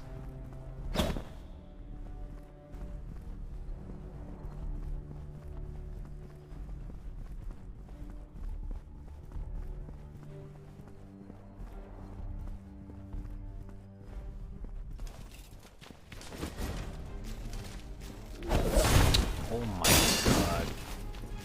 Bro. That wind-up's fucking 2 hours. Whoa! Oh my god, dude. Almost killed me. Oh god. A mistake has been made. Wow. Bro, it's fucking kicking my ass! Holy shit. I just cannot kill this guy. What the fuck?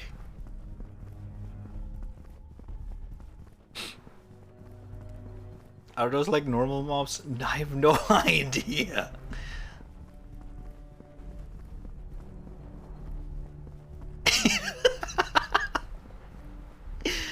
Alright, we'll figure it out,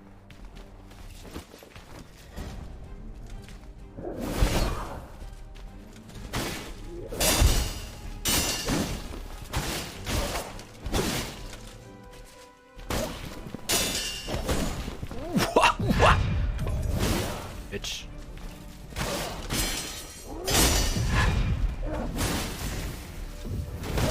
Are you kidding me? Did you? Oh. He just interrupted my critical. Wow. Bro, this guy. Okay. Listen, it might be because I rebinded the dodge to circle instead of X after, like, fighting the first boss. So my brain is rewiring again. But the only thing this guy's fucking me up with is because of the fucking winding up. This is like a boss fight.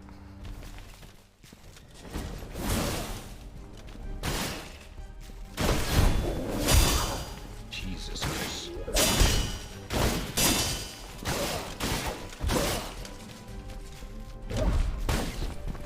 Oh my god, dude.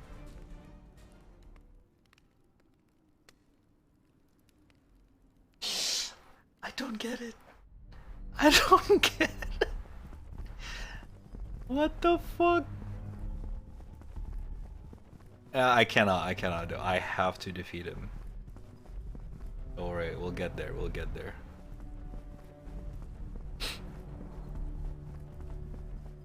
I just don't know how to properly dodge him, but at the same time,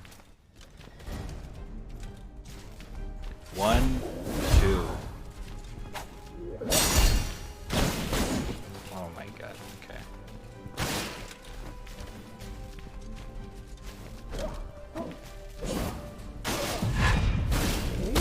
Alright. See, I threw the feather too early there. So I won him. Oh, you shitting me. Nice hitbox, brother.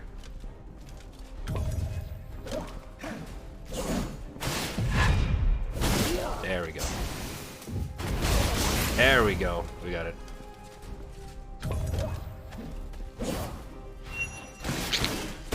Okay, dude. Okay. What? He interrupted my critical attack. Are you shitting me? That's not fair.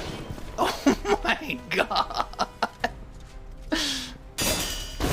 Oh. He interrupted my critical attack. Oh my god, this guy. Holy shit, dude. I'm getting fucked in the ass right now. So he less HP than the last game, but he attacks like he just took speed. I know. It's harder than Bloodborne. I mean, to be fair, difficulty managing as a developer also not easy to do. So you know. Oh god.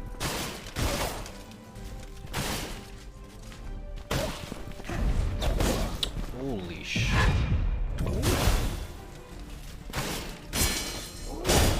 Okay, too early. Oh my god.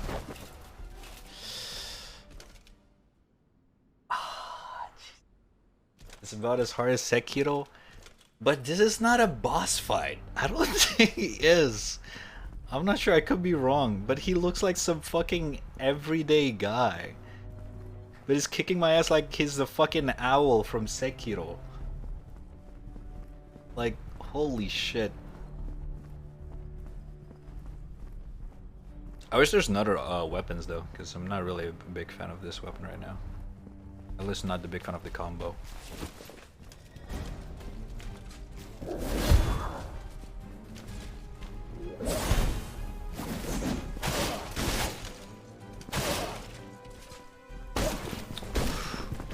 Wow. Oh my! Okay, nice hitbox. I dodged that. You guys see that? I dodged that. Come on. Nice hitbox, dude. Really? Oh my god. Bro! Like Crucial Knight in the mob form? A Crucible? Probably. I mean... Even Crucible Knight, I can like learn from him pretty fast. This is like, I'm still stuck, dude. In the basic. I'm still trying to figure out how to dodge his attack. 1, 2, bing bang.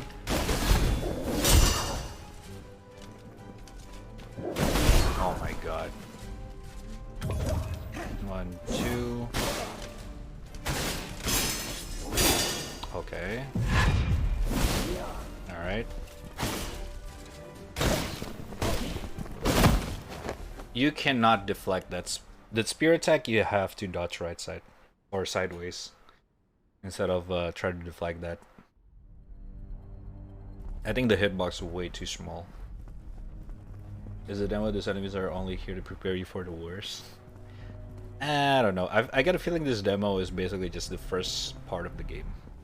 It feels like that, but it still could change. Things could change.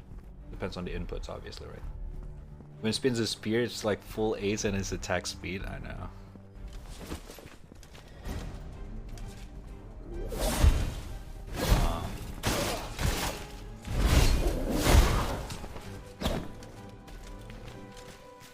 One, two.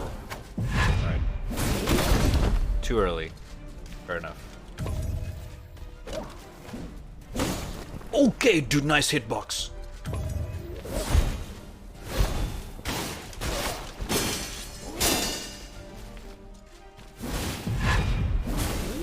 Alright, I deserve that.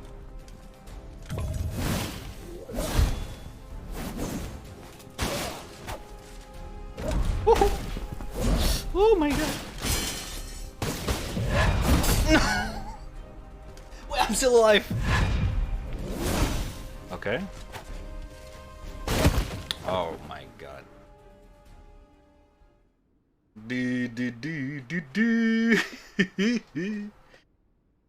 What do you guys think make this guy so hard to kill? I'm gonna be honest, I still have no idea why is he so fucking hard to kill. I feel like, I don't know. Even the boss from the previous is easier than this. It feels like I'm just not deflecting properly. Nioh 2 is still harder. I don't think it's a hard. I don't think it's a difficulty issue here. I think it's more of a like, there's something that's just not working properly. Like that. The feather system is very nasty. Like you have to time it extremely properly. It's very punishing. Oh my god, dude, how many fucking things I have to deflect. Holy shit, that almost killed me.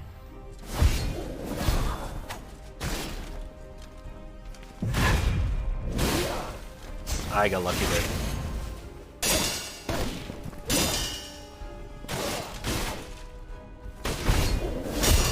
Oh my god, dude.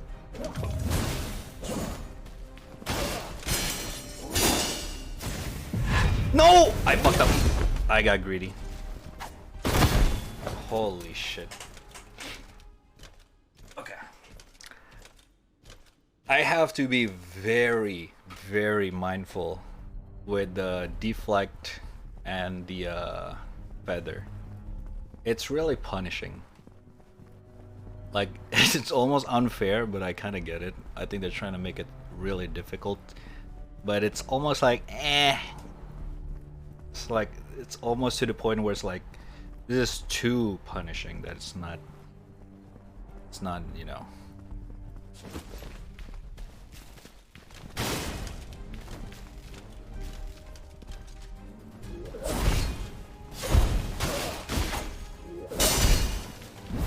Oh, fuck.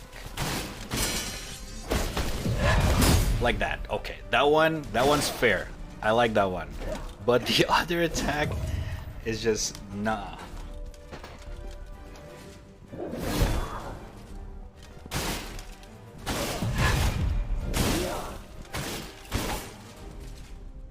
Like, this one's so annoying to dodge. Oh, come on. Like, bro. What the fuck? The stabbing attack is like, what do you call it? Like you have to bop, bop, bop. You know what I mean?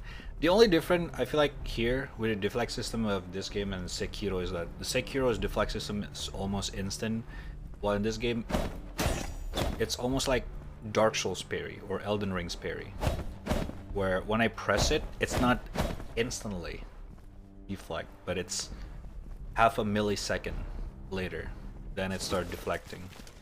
Does that make sense?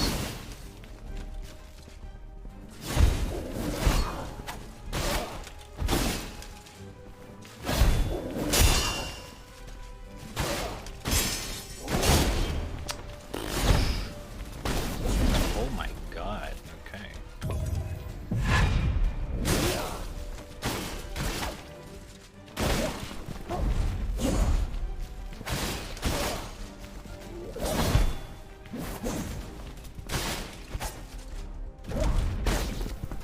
What the fuck?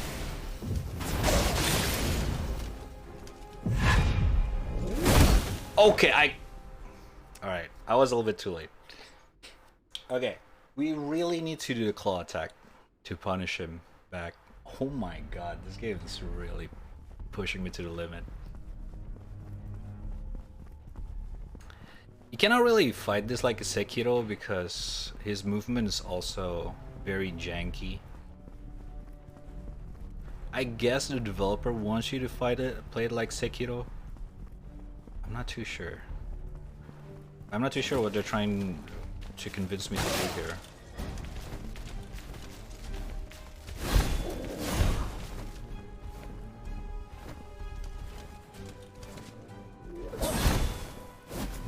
Okay, I see.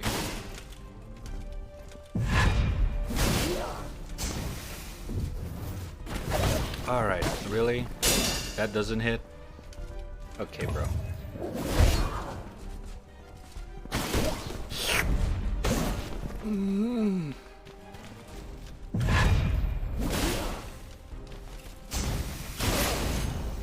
Alright.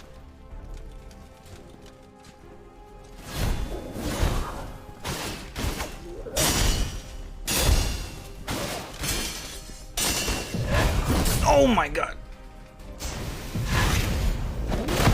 Oh. Jesus Christ, bro. Okay, I really have to claw attack everything. He doesn't telegraph his melee, which I think makes it very challenging. I guess so. Which just makes sense. That's why I call him like a nameless king shit. Like, he's a combination of like a lot of winding ups, but also some of the attacks just doesn't telegraph. Or like very minimal. It's really hard to figure out what his next step's gonna be.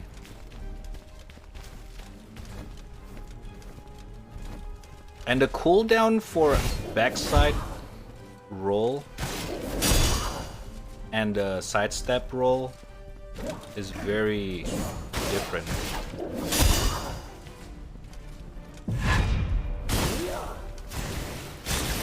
Alright.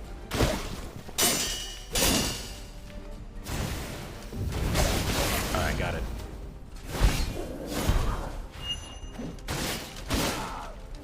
Okay. Oh my god.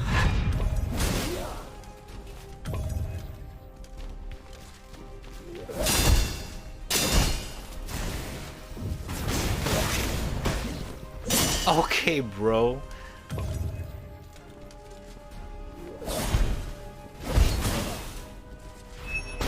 Oh! He cancelled my critical attack again. Oh my god, this fucker.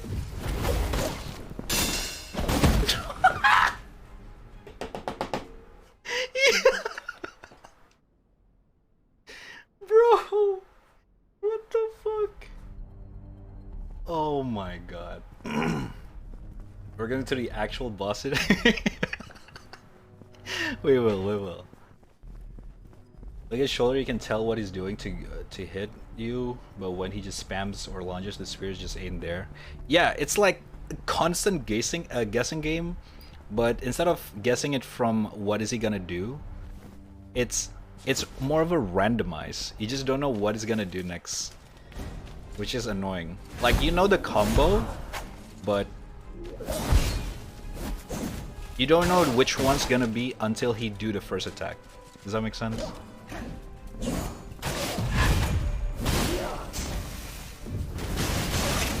Alright.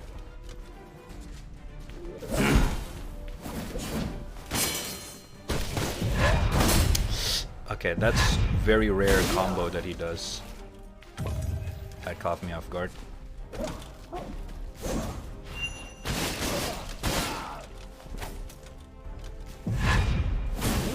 Okay, really? I think I hit that pretty well.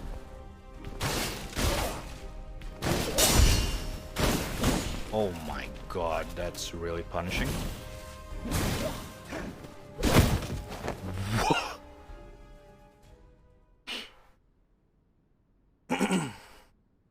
The real boss is when there are two spear guys. Also, what makes this game also really hard for me is that there's only 4 directional dodge, which is I think like Dark Souls 1. Actually, let me try. You can diagonal, but it's not really like when you locked on, you either dodge away or closer, or you dodge left and right. There's no in-betweens. Let me try. Yeah. There's no in-between, it's just 4 directional dash, which is really annoying.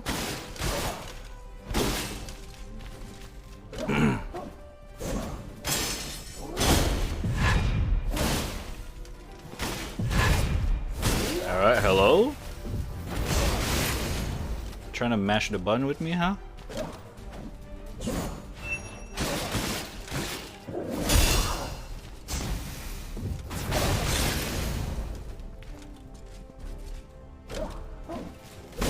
Okay. Alright, that's unfair. That's not fair. If we both do a critical attack, he is the one that cannot be uninterrupted. Really? Really though? I'm like the fucking plague doctor is some fucking spearman. He is the one that cannot be interrupted? Really though? Come on. That's not fucking fair. I'm the one that's supposed to be stronger here. What the fuck? But I think I got it though.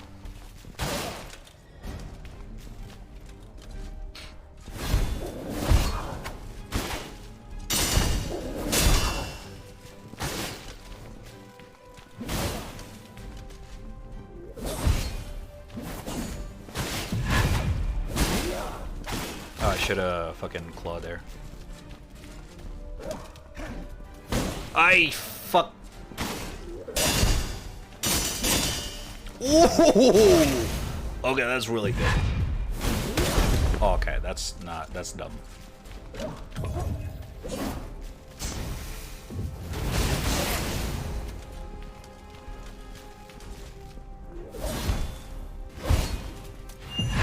Okay.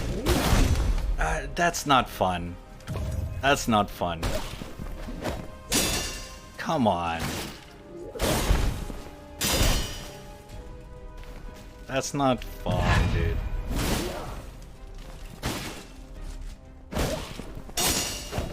Ay, fitta helvete. What?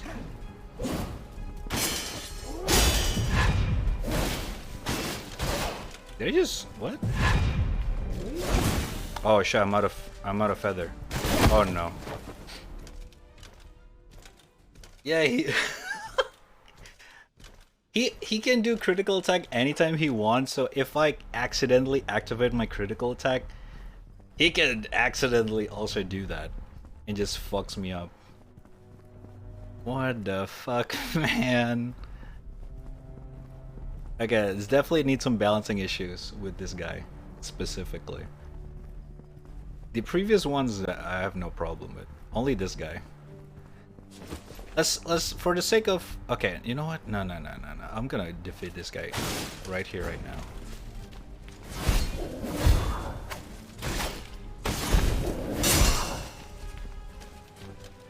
Do the poke. Alright.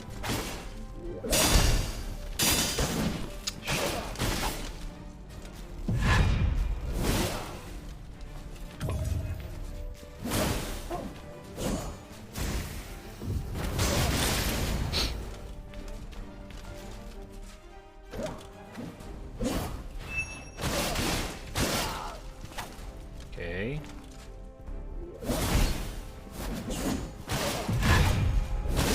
Bitch. Alright. We got it.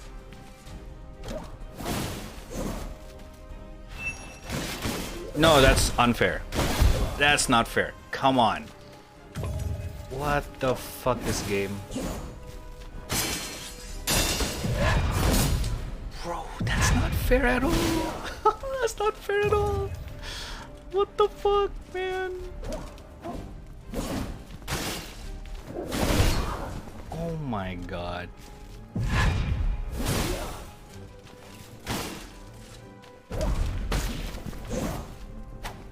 Oh god, I have fucked up. No, I fucked up. Hey, Shibal. Holy shit, dude. It's so annoying when you do critical attack and he just interrupts you. That's the most annoying part probably so far. Because that's the only thing that's stopping me from killing him right now.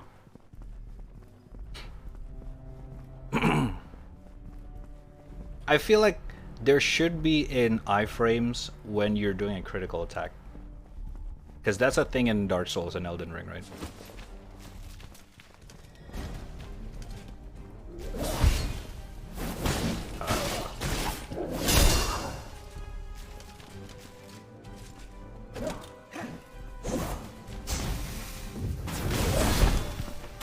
That's bullshit.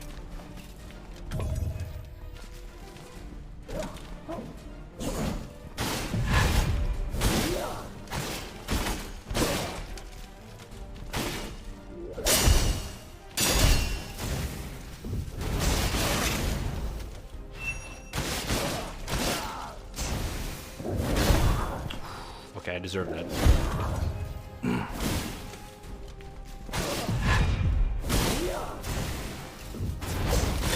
Okay. I thought I didn't hit it. Oh god. That's awkward.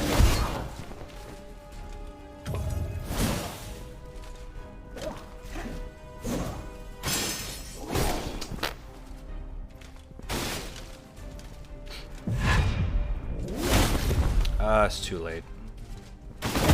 Oh my god. How often can you charge attack? Because that seems to work well when you have him in animation. As much as I can. I don't think I have limitation, but I have to charge it up. I can do it immediately. It's gonna deal less damage, and I'm not gonna get his spirit weapon. If I want to get a spirit weapon, I have to charge and then attack.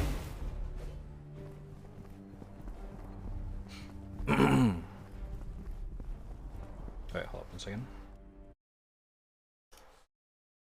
Boom, boom, boom, bam, boom, beam. So yeah, this game really wants you to deflect almost everything and punish with the claw attack if as much as you possibly can.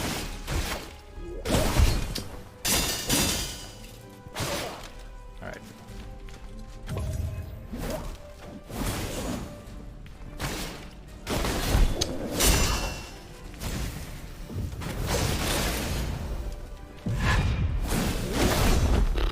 I did it too early again. Alright, it's already a dead run. No! Oh wait, what?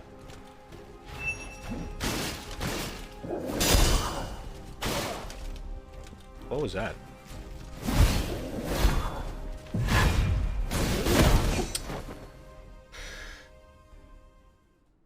Jesus Christ. Like, I can win this, but I have to make no mistakes. Oh, God. Which definitely gonna happen. Okay. I can see this guy being a boss in some later level or mid game, but not this early. I don't think it's fair.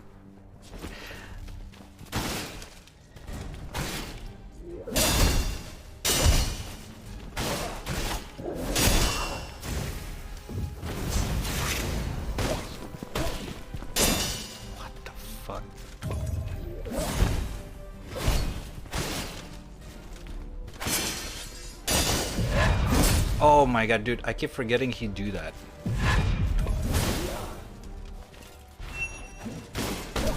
So dumb. Oh my god.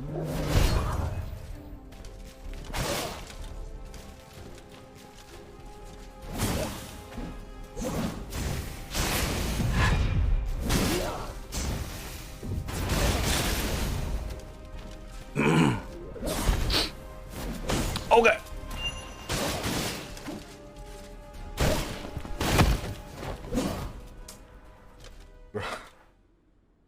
Bro. I can't anymore, bro. What the fuck? What is this, Millennia 2.0? What the shit? I'm Millennia, Spear of Mikela. Okay, I just need to focus. I just need to focus and make no mistakes. Zero mistake.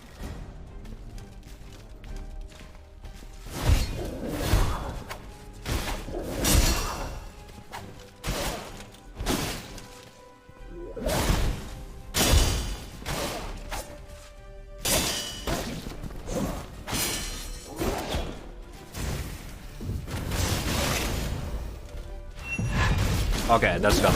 That's dumb.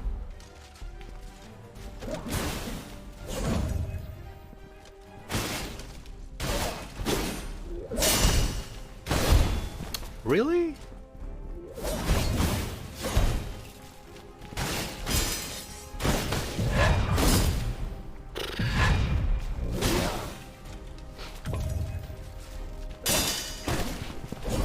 Jesus Christ. Oh my god.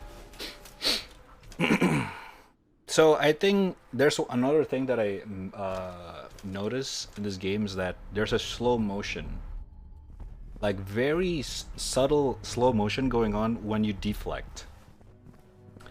So what happened is that I think it also happens when you do the critical attack.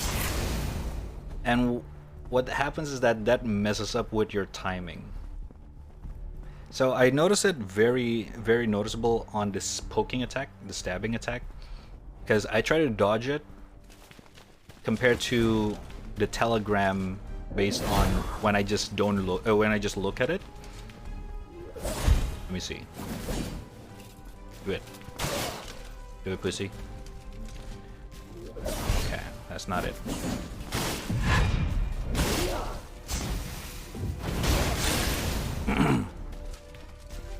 One, two, three, right?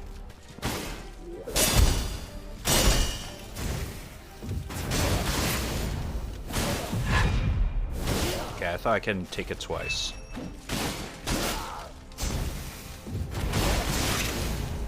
Alright, back off. Don't get greedy.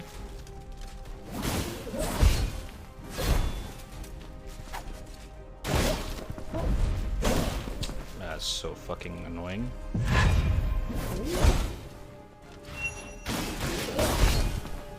Dude, you cannot just fucking burst through my shit. The fuck? Okay, I dodged that. I mean, I deflect that.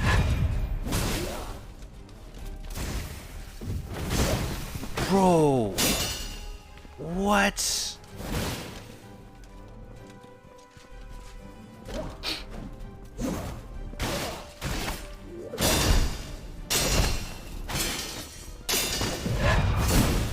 Oh my god. Whoa!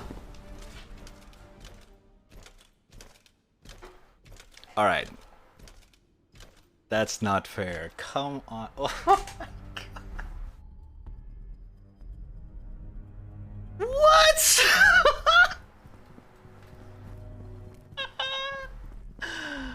Oh my god. The feather system, it's a good original idea, but it's a little bit annoying. It's because the point of the feather system here, which is the Darth Feather, I guess Darth Feather, is that you can cancel critical attack of the enemy, but you can only throw the dart when they initiate the attack, as if like you're about to parry them with a feather, with a dart. It does not make sense. Should be able to do it without that going on. Fuck.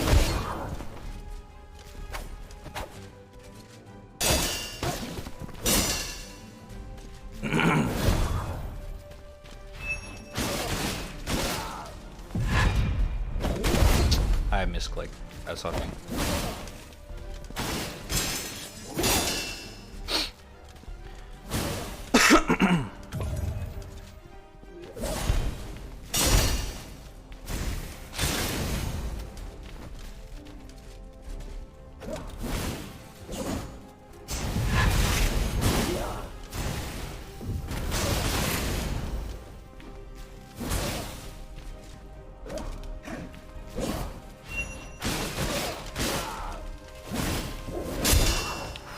That was close.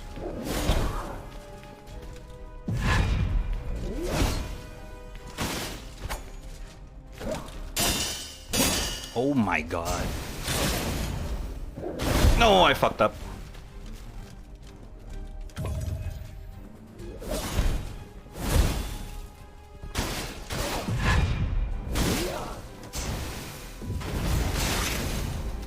Just die.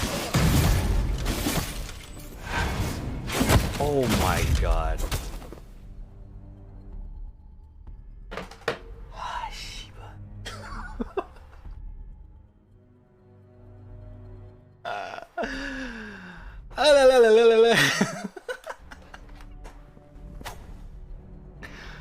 Listen, okay. This is gonna be my first input. The dart, the feather thingy, way too punishing. Or a projectile that parries, way too punishing. Not a lot of people are gonna love that. I bet you. Some people probably with masochism, sure. Oh shit. Okay, I don't think you're supposed to go here. But it's not fun. And second, make the enemies staggered when you do the fucking critical attack. That's so dumb when they just burst through your critical attack as if like it's nothing. When you work so hard to get the critical attack charge. It just does not make sense. Alright, looks like there's no bonfire here. I'm gonna go back to upgrade. It's fun for us watching. I also noticed there's no stamina in this game, which is interesting, but goddamn, the dodging fucking sucks. I'm just gonna be honest. Okay, you cannot level up. Wow. Probably for the devs, dude, when you locked on, let us dodge omnidirectional, not 4-directional. Holy shit, the 4-directional reminds me of Dark Souls 1, and it's fucking nightmare. I mean, I love Dark Souls 1, but it's old, alright? It's time to move on. Oh god, the cutscene stutters. Okay, we got boss fight here. Oh, we're gonna fight her bodyguards first, alright. Oh, slow dude. Usually this one's easy. Big guy, slow weapon. Probably only gonna take me a couple of tries. Oh, wait. What is it, Artorias? Okay, 180 damage? Okay, that's a lot. Whoa, it is Artorias!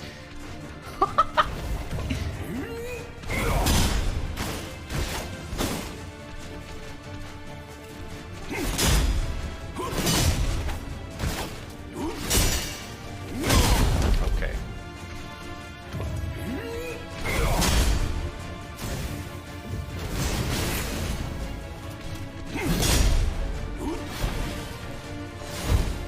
This.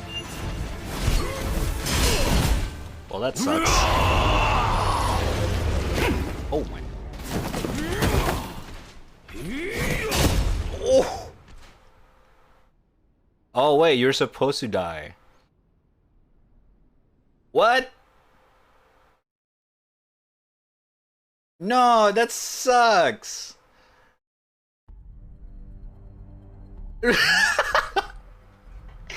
What? Nah. Wait, really? You cannot defeat him? What? That sucks.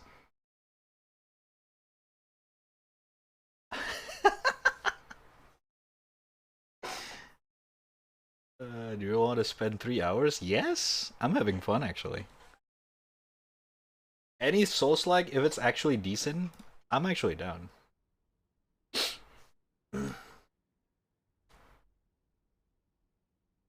But yeah, this game really does have some balancing issues. For sure. Okay.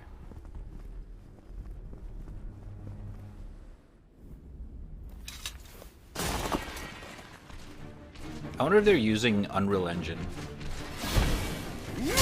Some of the reflection system kind of reminds me of that. Oh god. Alright.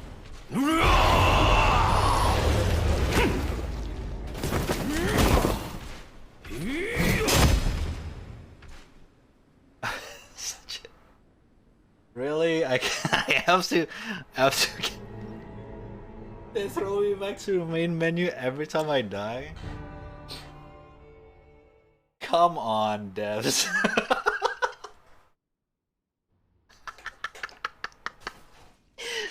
Alright, last one. I'm not sure if you can actually defeat him, but I'm gonna try. The way they designed it, it's almost like you cannot defeat him. Oh. Alright. Okay, dude!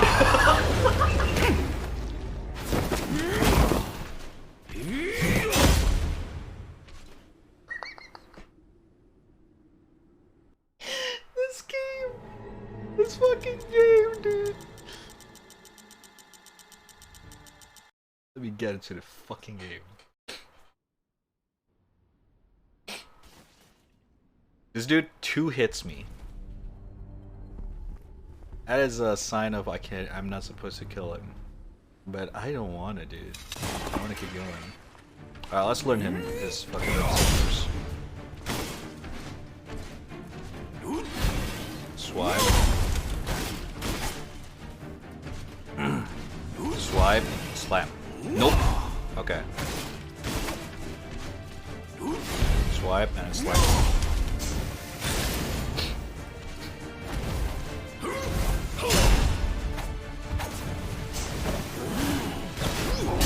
Oh my god.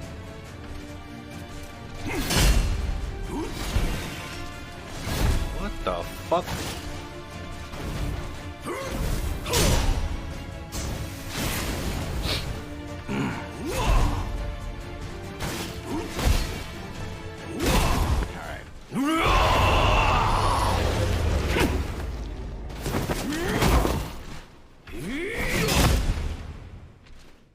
I mean, I can try. I can keep going, but I don't think it's fun.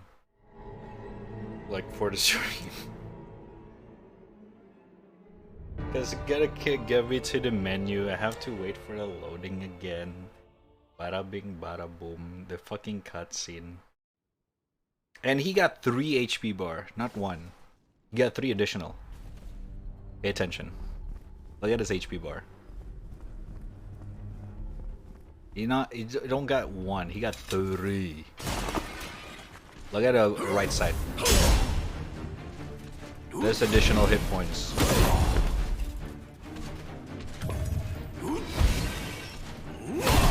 Okay, nice hitbox. That is not supposed to hit.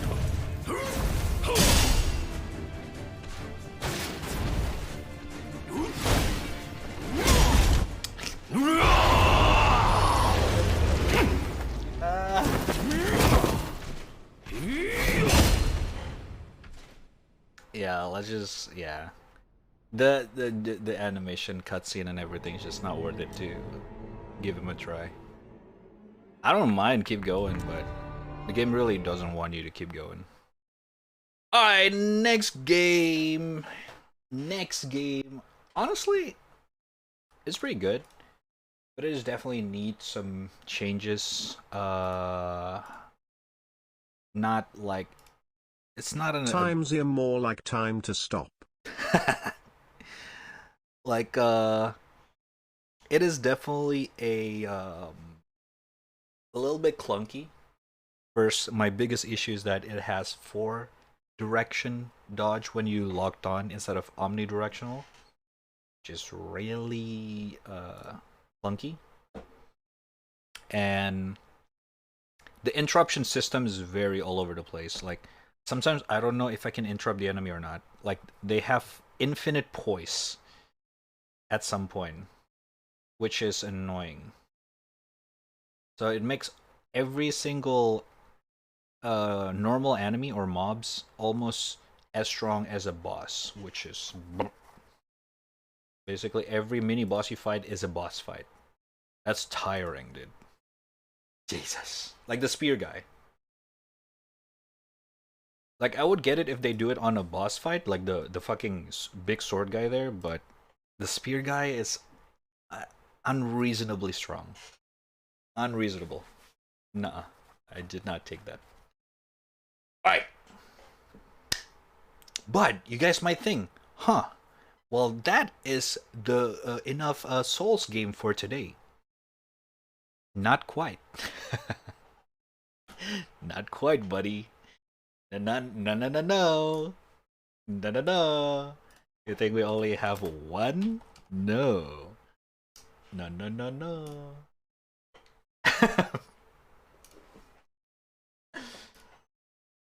Next game.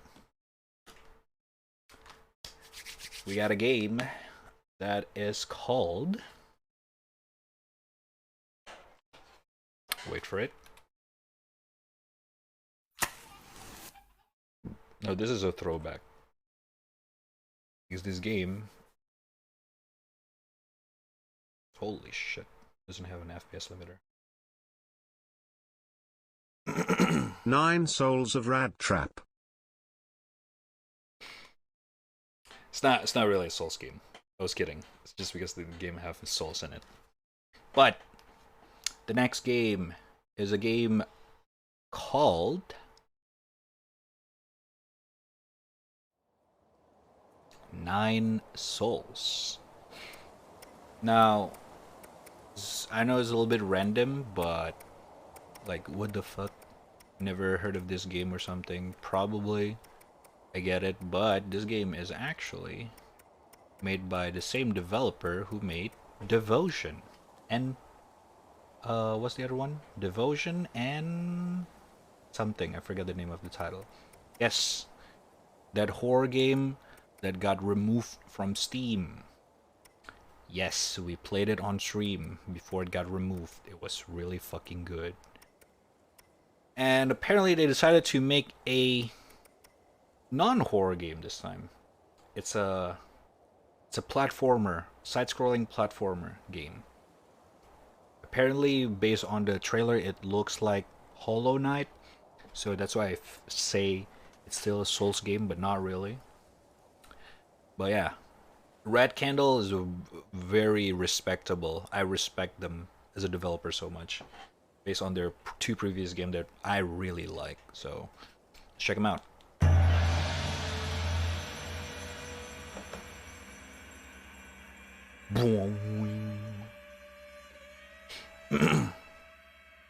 I forgot their other game, Devotion, and the other one.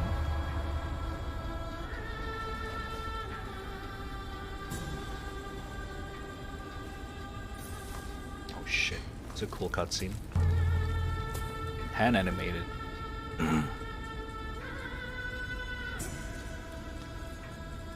Grandma, why? Ah! What is this, Tekken? Oh, Jesus Christ, is that his brain? What the fuck? That's his insides. Oh my god, okay, we're going off to a very gory. Holy shit, okay. This is organ, dude. Internal. Oh my god. 18 plus? Holy shit.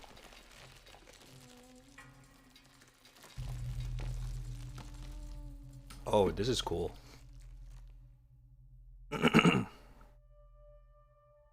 So I guess he died, and I guess because he's a cat, he got revived because he's got 8 lives left, 8 souls left.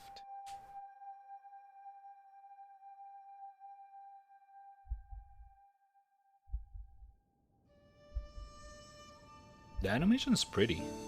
Oh, whoa. I like this already.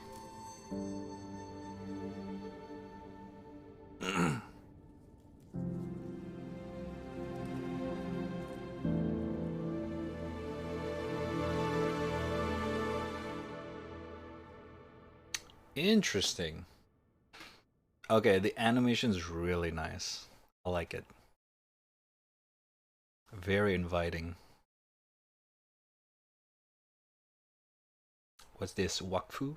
It kind of reminds me of Wakfu, isn't it? The art style. No, this game's called Nine Souls. Oh shit, he smoke. Big fat cigar. Big bro! I smell barbecue fish all the way there, so I knew you'd be here. Big bro, he called me big bro. Aniki! Looks like you snagged a good haul of fish today. You're a true hunter. But did you forget that I am cooking dinner today? You have to leave room for my carefully prepared delicacies. Oh my god, VN. I was seasoning is okay this time. Cook as much as you like, I'll eat it all. Hey, okay. You've been here for ages. You must finally been getting used to the food, huh? Oh, all this talk about food, I almost forgot to ask you for a favor. It's over at the secret hideout, follow me. Okay.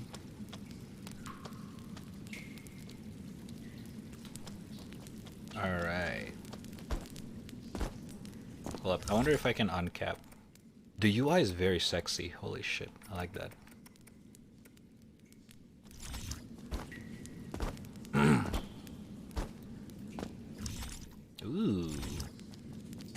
It's very techy. Okay, we got wall. Oh, it's not a wall. It's just a ledge hold, like Apex. Jump down. Okay. Climb rope. Nice. That means note. Collect that means. Crooked text carved into the ground using stone. Mad. Everyone's gone mad. Nice. All around me are familiar face. Oh. Ooh. Yeah, the invisible sword. It's where we got safe last time.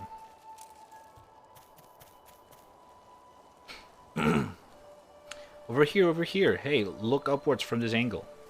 Remember a while back I told you about the flower I needed for the worship ceremony? Oh, you want me to get that? It's called the Crimson Hibiscus. I'll need it during the ceremony. The elder said it symbolized courage, so the larger the better. I tried for ages, but couldn't get up there. Big bro, do you think you could? Oh, I was gonna eat it.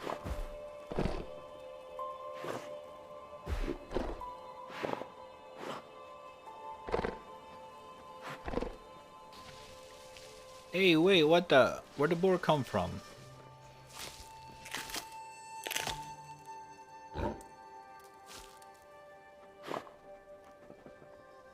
Okay, of course he's not eating it. He's just gonna take it.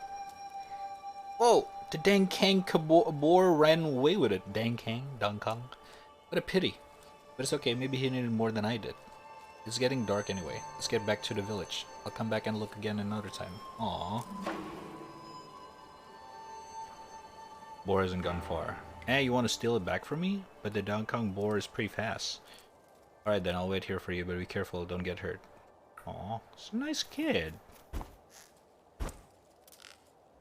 What a nice guy. Oh shit, we'll run.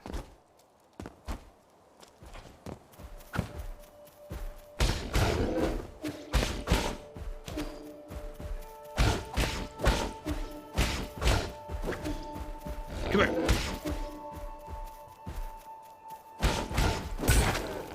Oh Jesus Christ, okay. Crimson Hibiscus.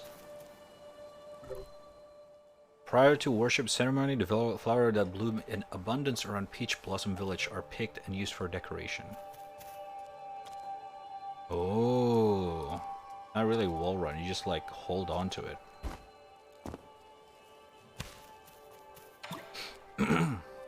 Big bro, you're not injured, are you? That was a huge boar. Here, this flower's for you. Wow, big bro, you're amazing. You really brought it back for me. Oh, it's even bigger up close. It's magnificent. Thank you, big bro. Let's hurry back to the village. Bro, imagine playing side-scrollers in 2022, bro. Nobody likes these, bro. Play real games like Overwatch 2, bro. Clueless. Shut the fuck up saying bro. Bro. Oh, the market is really bustling today. It was obviously a good harvest. Everyone's brought their surplus grains to trade before the ceremony starts. We have abundant harvest both years since you've arrived. You're now officially the lucky charm of the village. Especially as you helped the elders solve the mouse plague. I've been full of praise for you ever since. I'm grateful to the soul too for blessing Peach Blossom Village with everything it needs. Oh, I almost forgot about the fish I hung out front to dry. I better rush back before they totally dry out. I'll be home till late, big bro. Okay.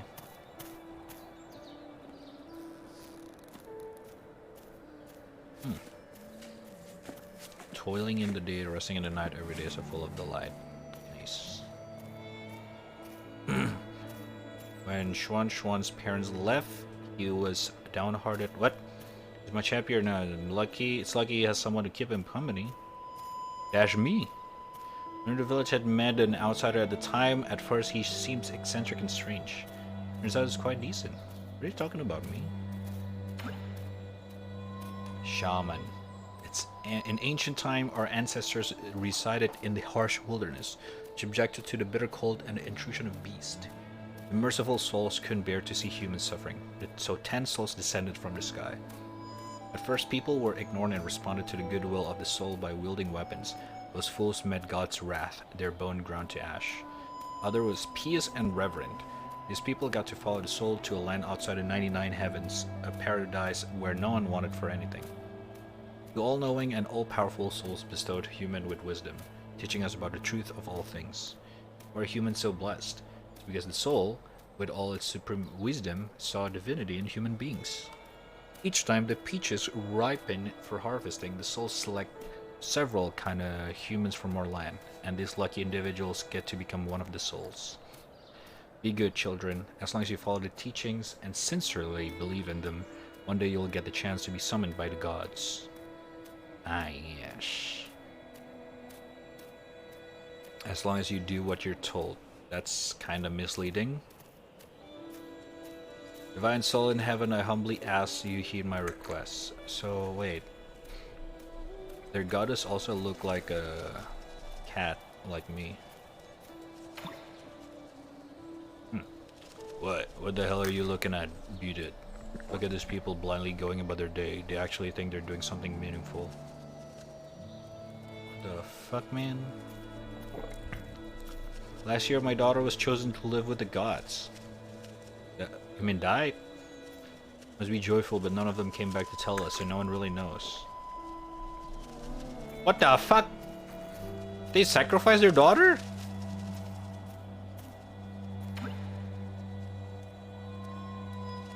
Big bro, thanks for the help today.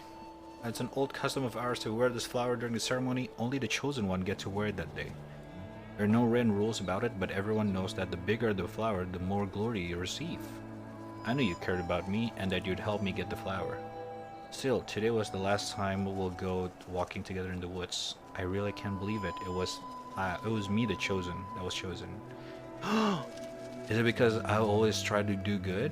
Or because my parents put in a good words for me with the gods? I don't know, dude. Haha, big bro, you don't know either, huh? Forget it, let's go home. The ceremony is in just a few days, and there's a lot to do before then. The English is a little bit eh.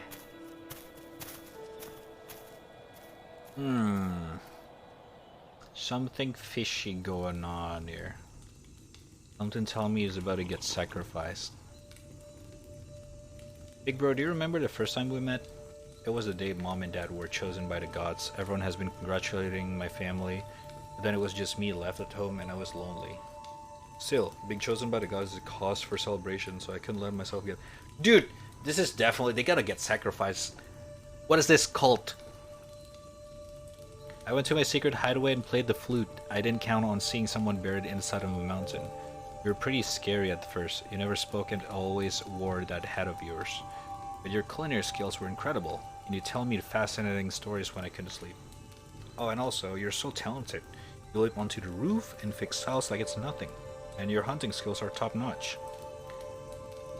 Thank you. Why do you think I was chosen by the gods? I really wish you could come with me, big bro. I'm still a little scared of going to the unknown place all by myself. Shit. Big bro, the worship ceremony is only a few days away. Are you sure you won't come? It's my big day and I really hope you can be there. I'm not good with crowds. That's true, you've never liked crowds. Alright then. If you change your mind, feel free to come along and be sure to say hi. Oh, another note. Are you sure it'll be okay after I'm gone? Will you make sure you eat well? Remember, the rice is kept in the bucket, and fruit on the table must be eaten before it dries. Aww. It's so obvious, though. The Peach of Blossom Village on the day of the ceremony. Shit. Incoming signal? The fuck? Yeah, it's me. Your wounds must have pretty much healed by now. I just want to remind you that the time has come. The passageway only opens again in half a year. If you miss it this time, you'll be in the dire straits. Make a move already. Those animals have kept you long enough. But remember, be discreet. Don't let yourself be seen.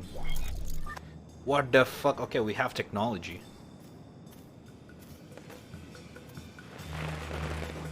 firecrackers. What does the guy have to say?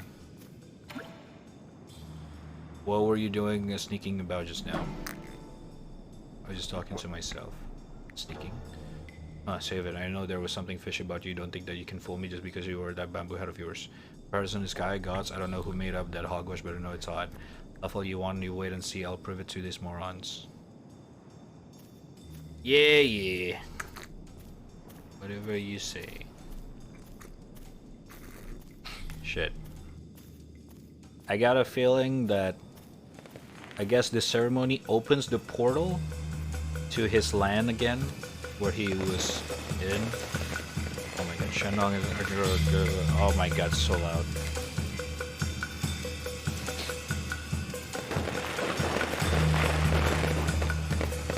They're bloom beautiful this year, thank God for protecting Peach Blossom Village.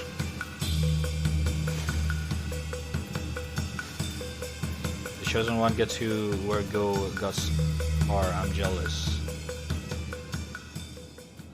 It's so fucking... It's so fucked up, dude. The fuck?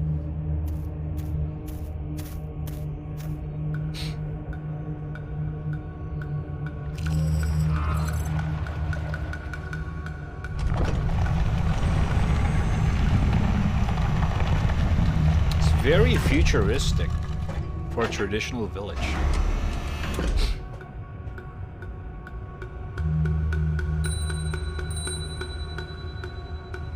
Shaman of Peach Blossom Village hereby receive your decree.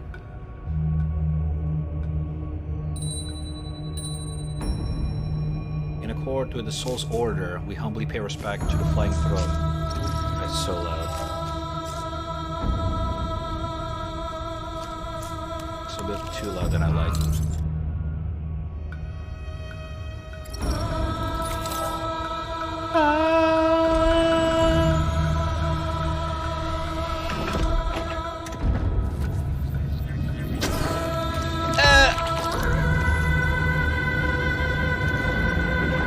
Okay, he's not... He's gonna die!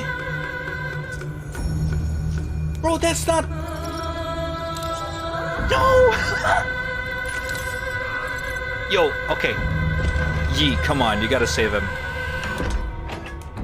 That is not... descended to heaven?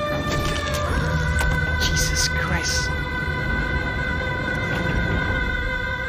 Yi, come on. Come on, dude. Dude, come on. No, Yi!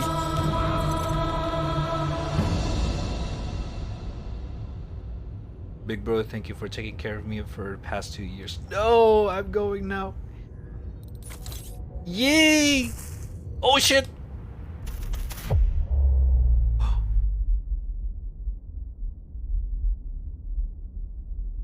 RB to attach food charm. Oh!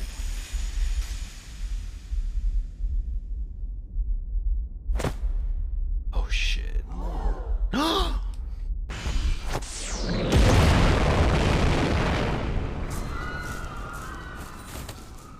Oh gods, please spare us from your wrath. Bro, what's going on? I'm not your big bro. Look after yourself now. I'm not gonna say that. Wait, I don't understand. What just happened? Why did you do that? Wait, where are you going, big bro? I'll be to hack the platform.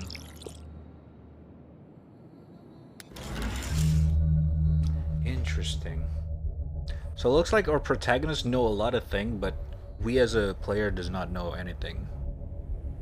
So there's something going on here. Human body treatment field. Ooh, the UI on the top left is very sexy. I like that.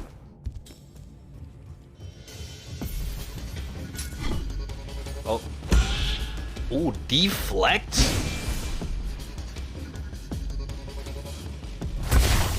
Oh my god. Alright, Soul Slide. Okay, we smoking to heal. Ooh, the deflect animation is sexy. I like that.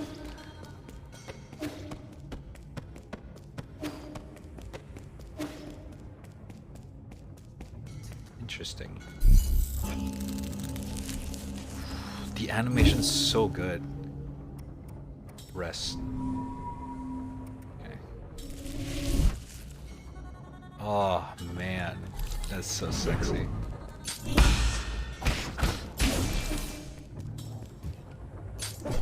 What? I think I didn't detonate that properly.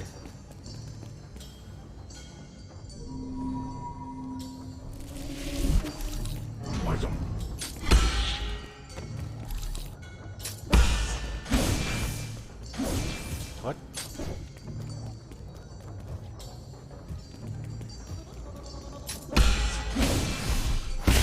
There we go. Okay. You can only get to do the foo if you deflect properly. Dash. Okay.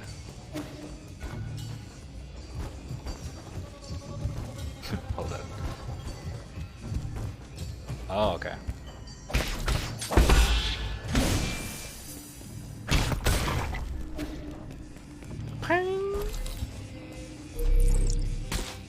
Ew. Okay.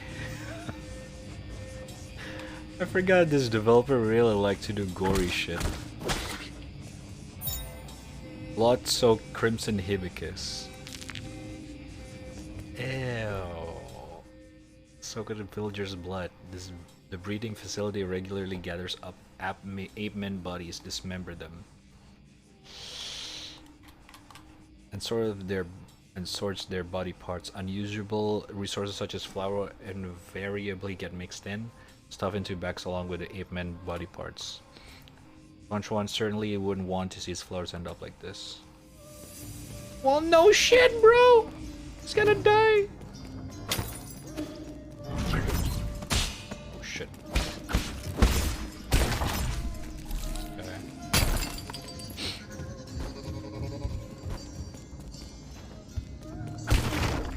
Okay, I thought. Jesus Christ. Oh fuck. Shit.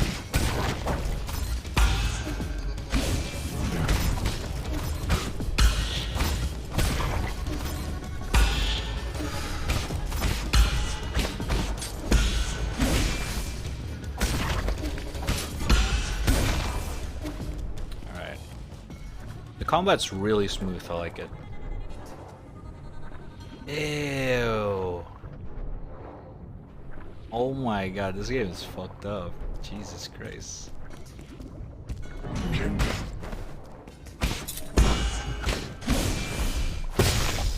There we go. God, I'm so high. What's up, Zay? What boost on my face? I'm sorry, I can't help that. I don't have boobs, man. Sorry. Ah.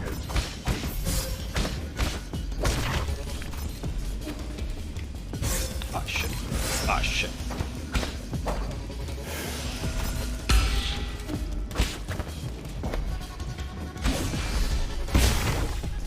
Alright. The combat's actually really really fucking nice.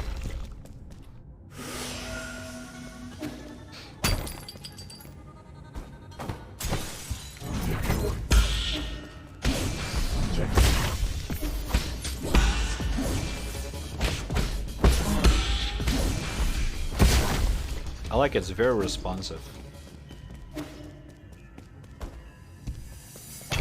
Such great.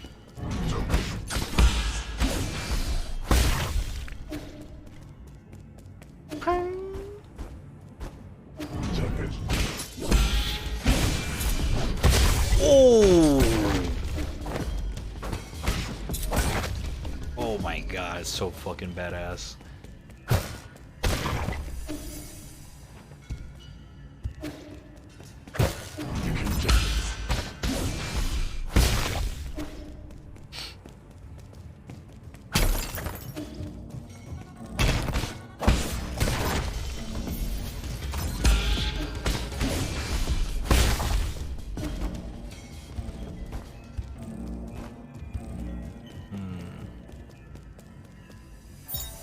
The origin of ape men. in chat, let me put my fist on your boots.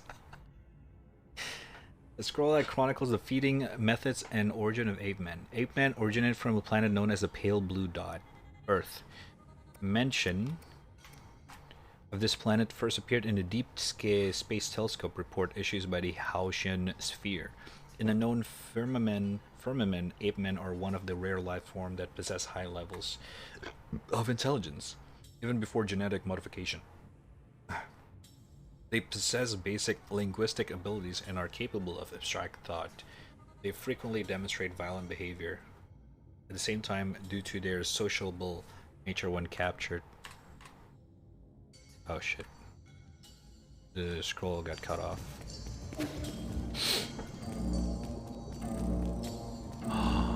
That's the kid. What's his name again? Warning, unusual detected in breeding zone. Perimeter breach. Wait, what? Breeding? What?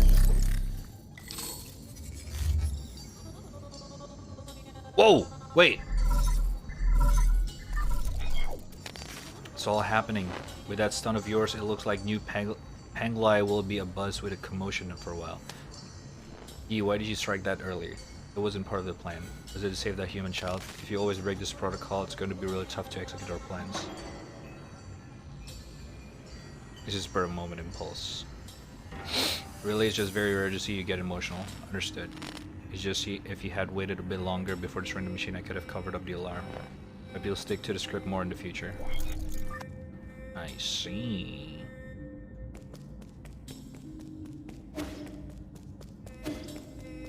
So, I'm not sure what really going on, but I kind of get the idea of, general idea of what's really going on.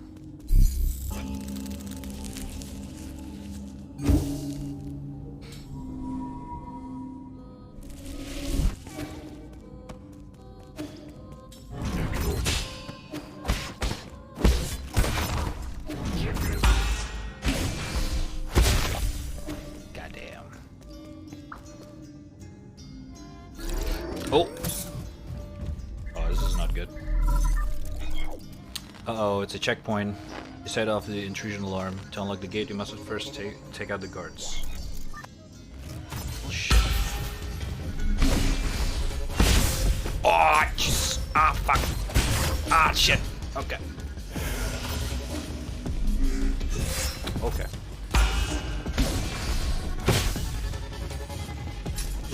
Oh my god. Oh my god. Alright, this archer is really annoying. There we go. Oh, it's just you and me, bro. There we go. Holy shit, that archer.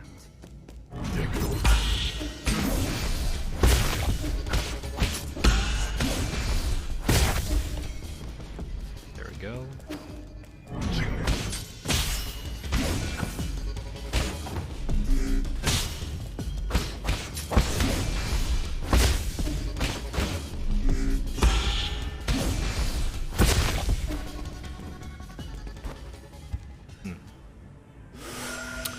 I almost died there.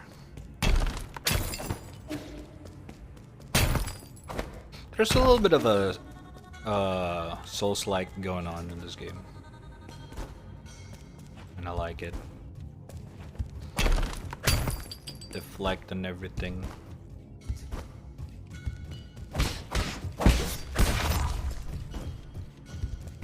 Ooh, you just skip the whole thing.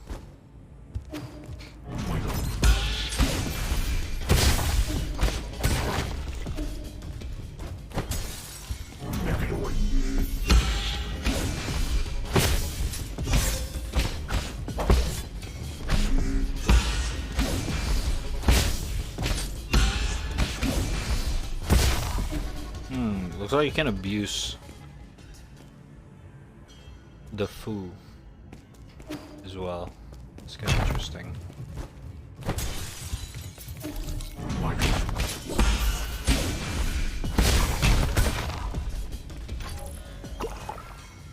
Oh, free healing.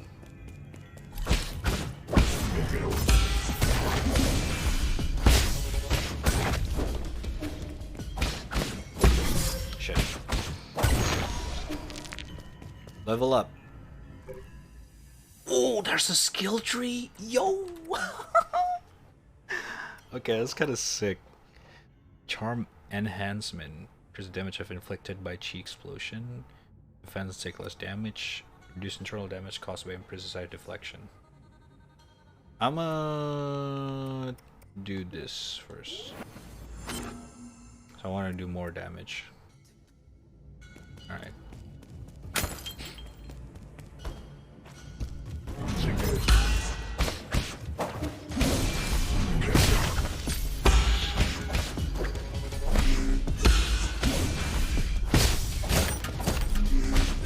Shit.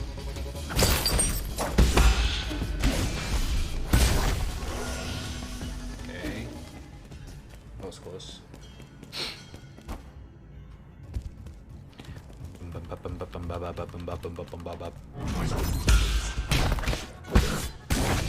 You can do it mid-air. Perfect, actually.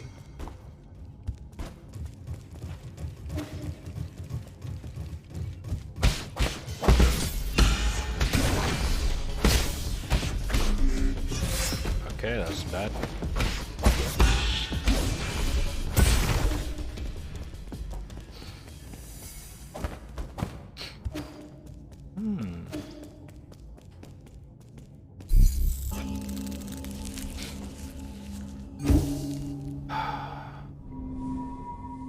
Damn, there's so many fucking intense gaming today.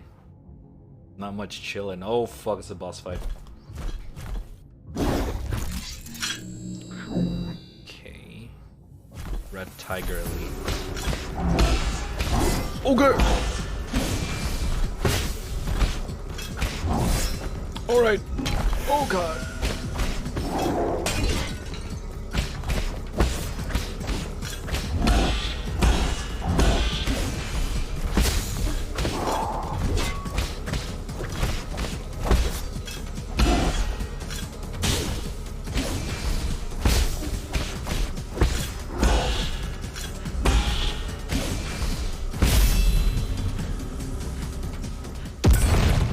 Was too easy. Okay. But it's like a feels good easy. Like the previous game. No, I'm kidding. That's it. Oh, wait, boss challenge and unlock. Okay, dude, it's such a short demo. That was really nice though. It just feels so smooth. It's not a Hollow Knight smooth, but it's like it's a really good platformer.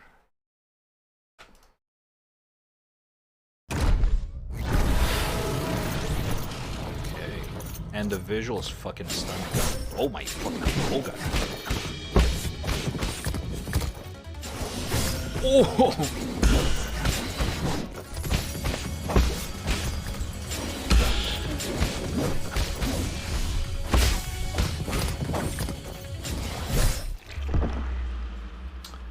it's a boss challenge, alright?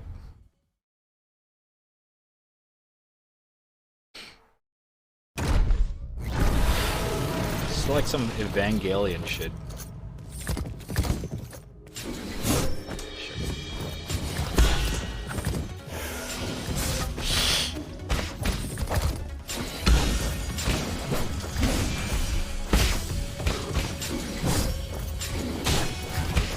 Keep missing it.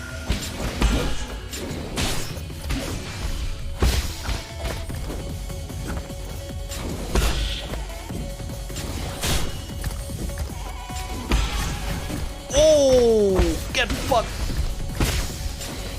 Okay. Okay, you can stagger him. Okay, this is fun. Holy shit. I'm buying this day one. This is fun. Holy shit.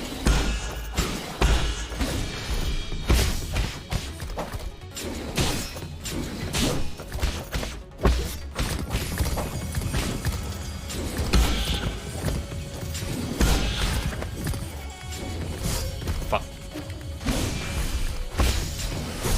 Okay, I deserve that. I should have healed. I got greedy. Okay, okay. I got this, I got this.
Fuck!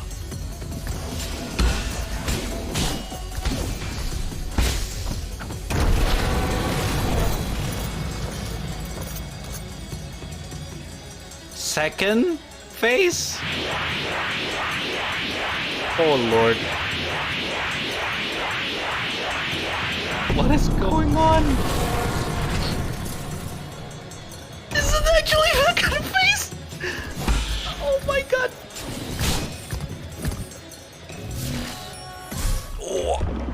Oh my god, I thought I just beat him. Okay, bro. Alright, game.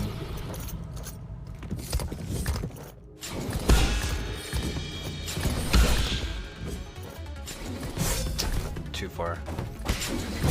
Ah, shit. Okay, it's a bad run. Reset? Okay, maybe not reset.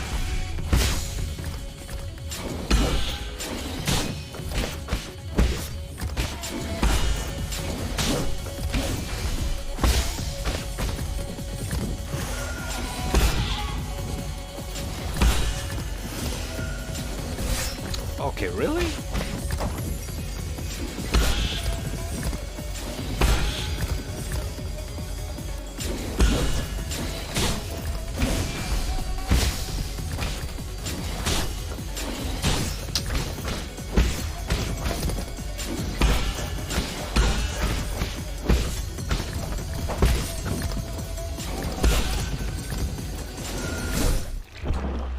Ay. Okay. Alright, I got this, I got this.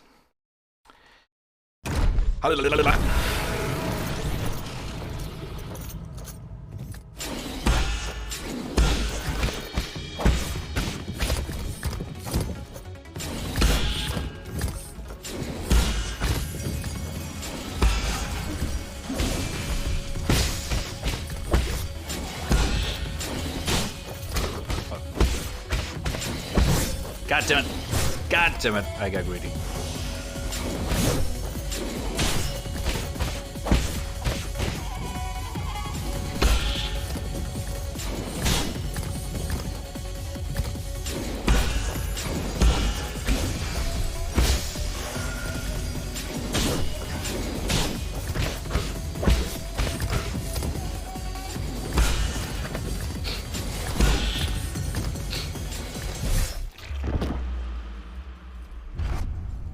If you wanna deflect that, you gotta get closer. I always fail to deflect it if I get a little bit too far or something.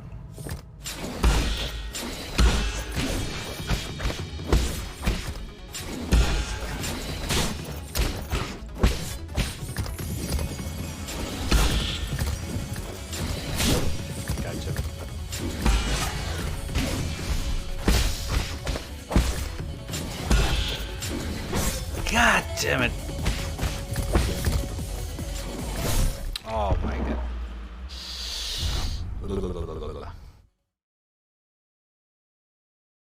Alright. Focus. Too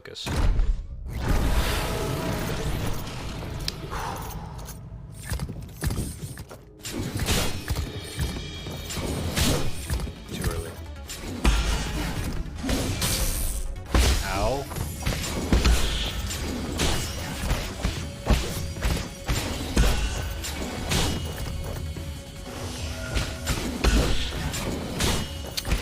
Always too early. Too early. Too early.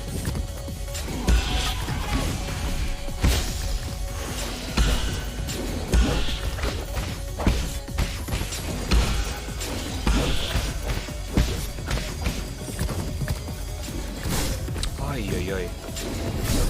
What?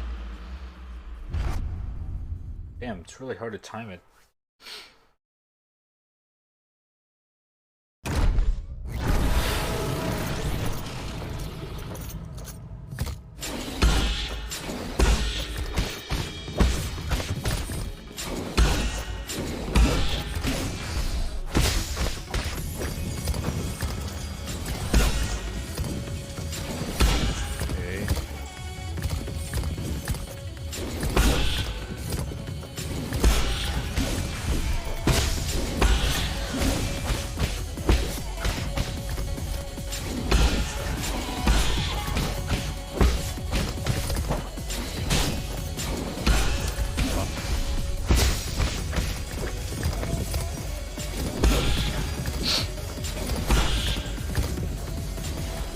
God damn it, I forgot about that.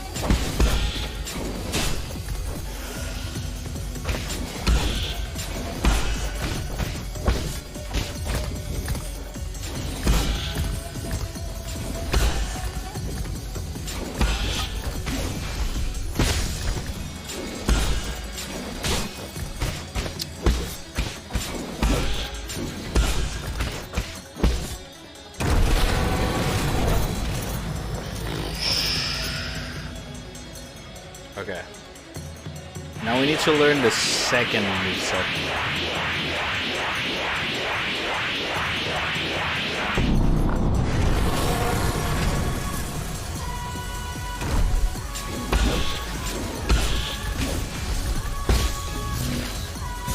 Okay, I don't think you can dodge that. I mean, you can deflect that.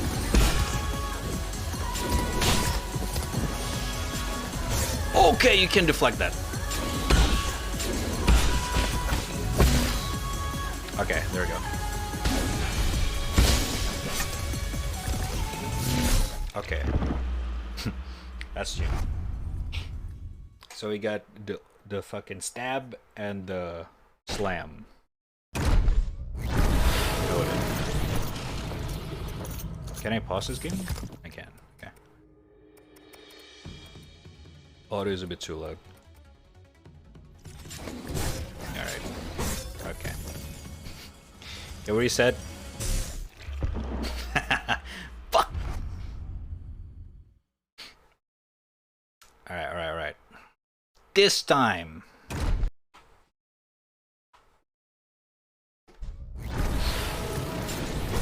Cool. Alright.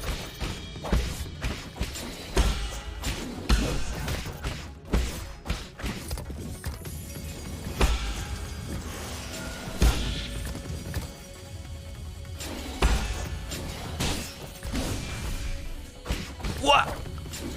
I didn't trigger it?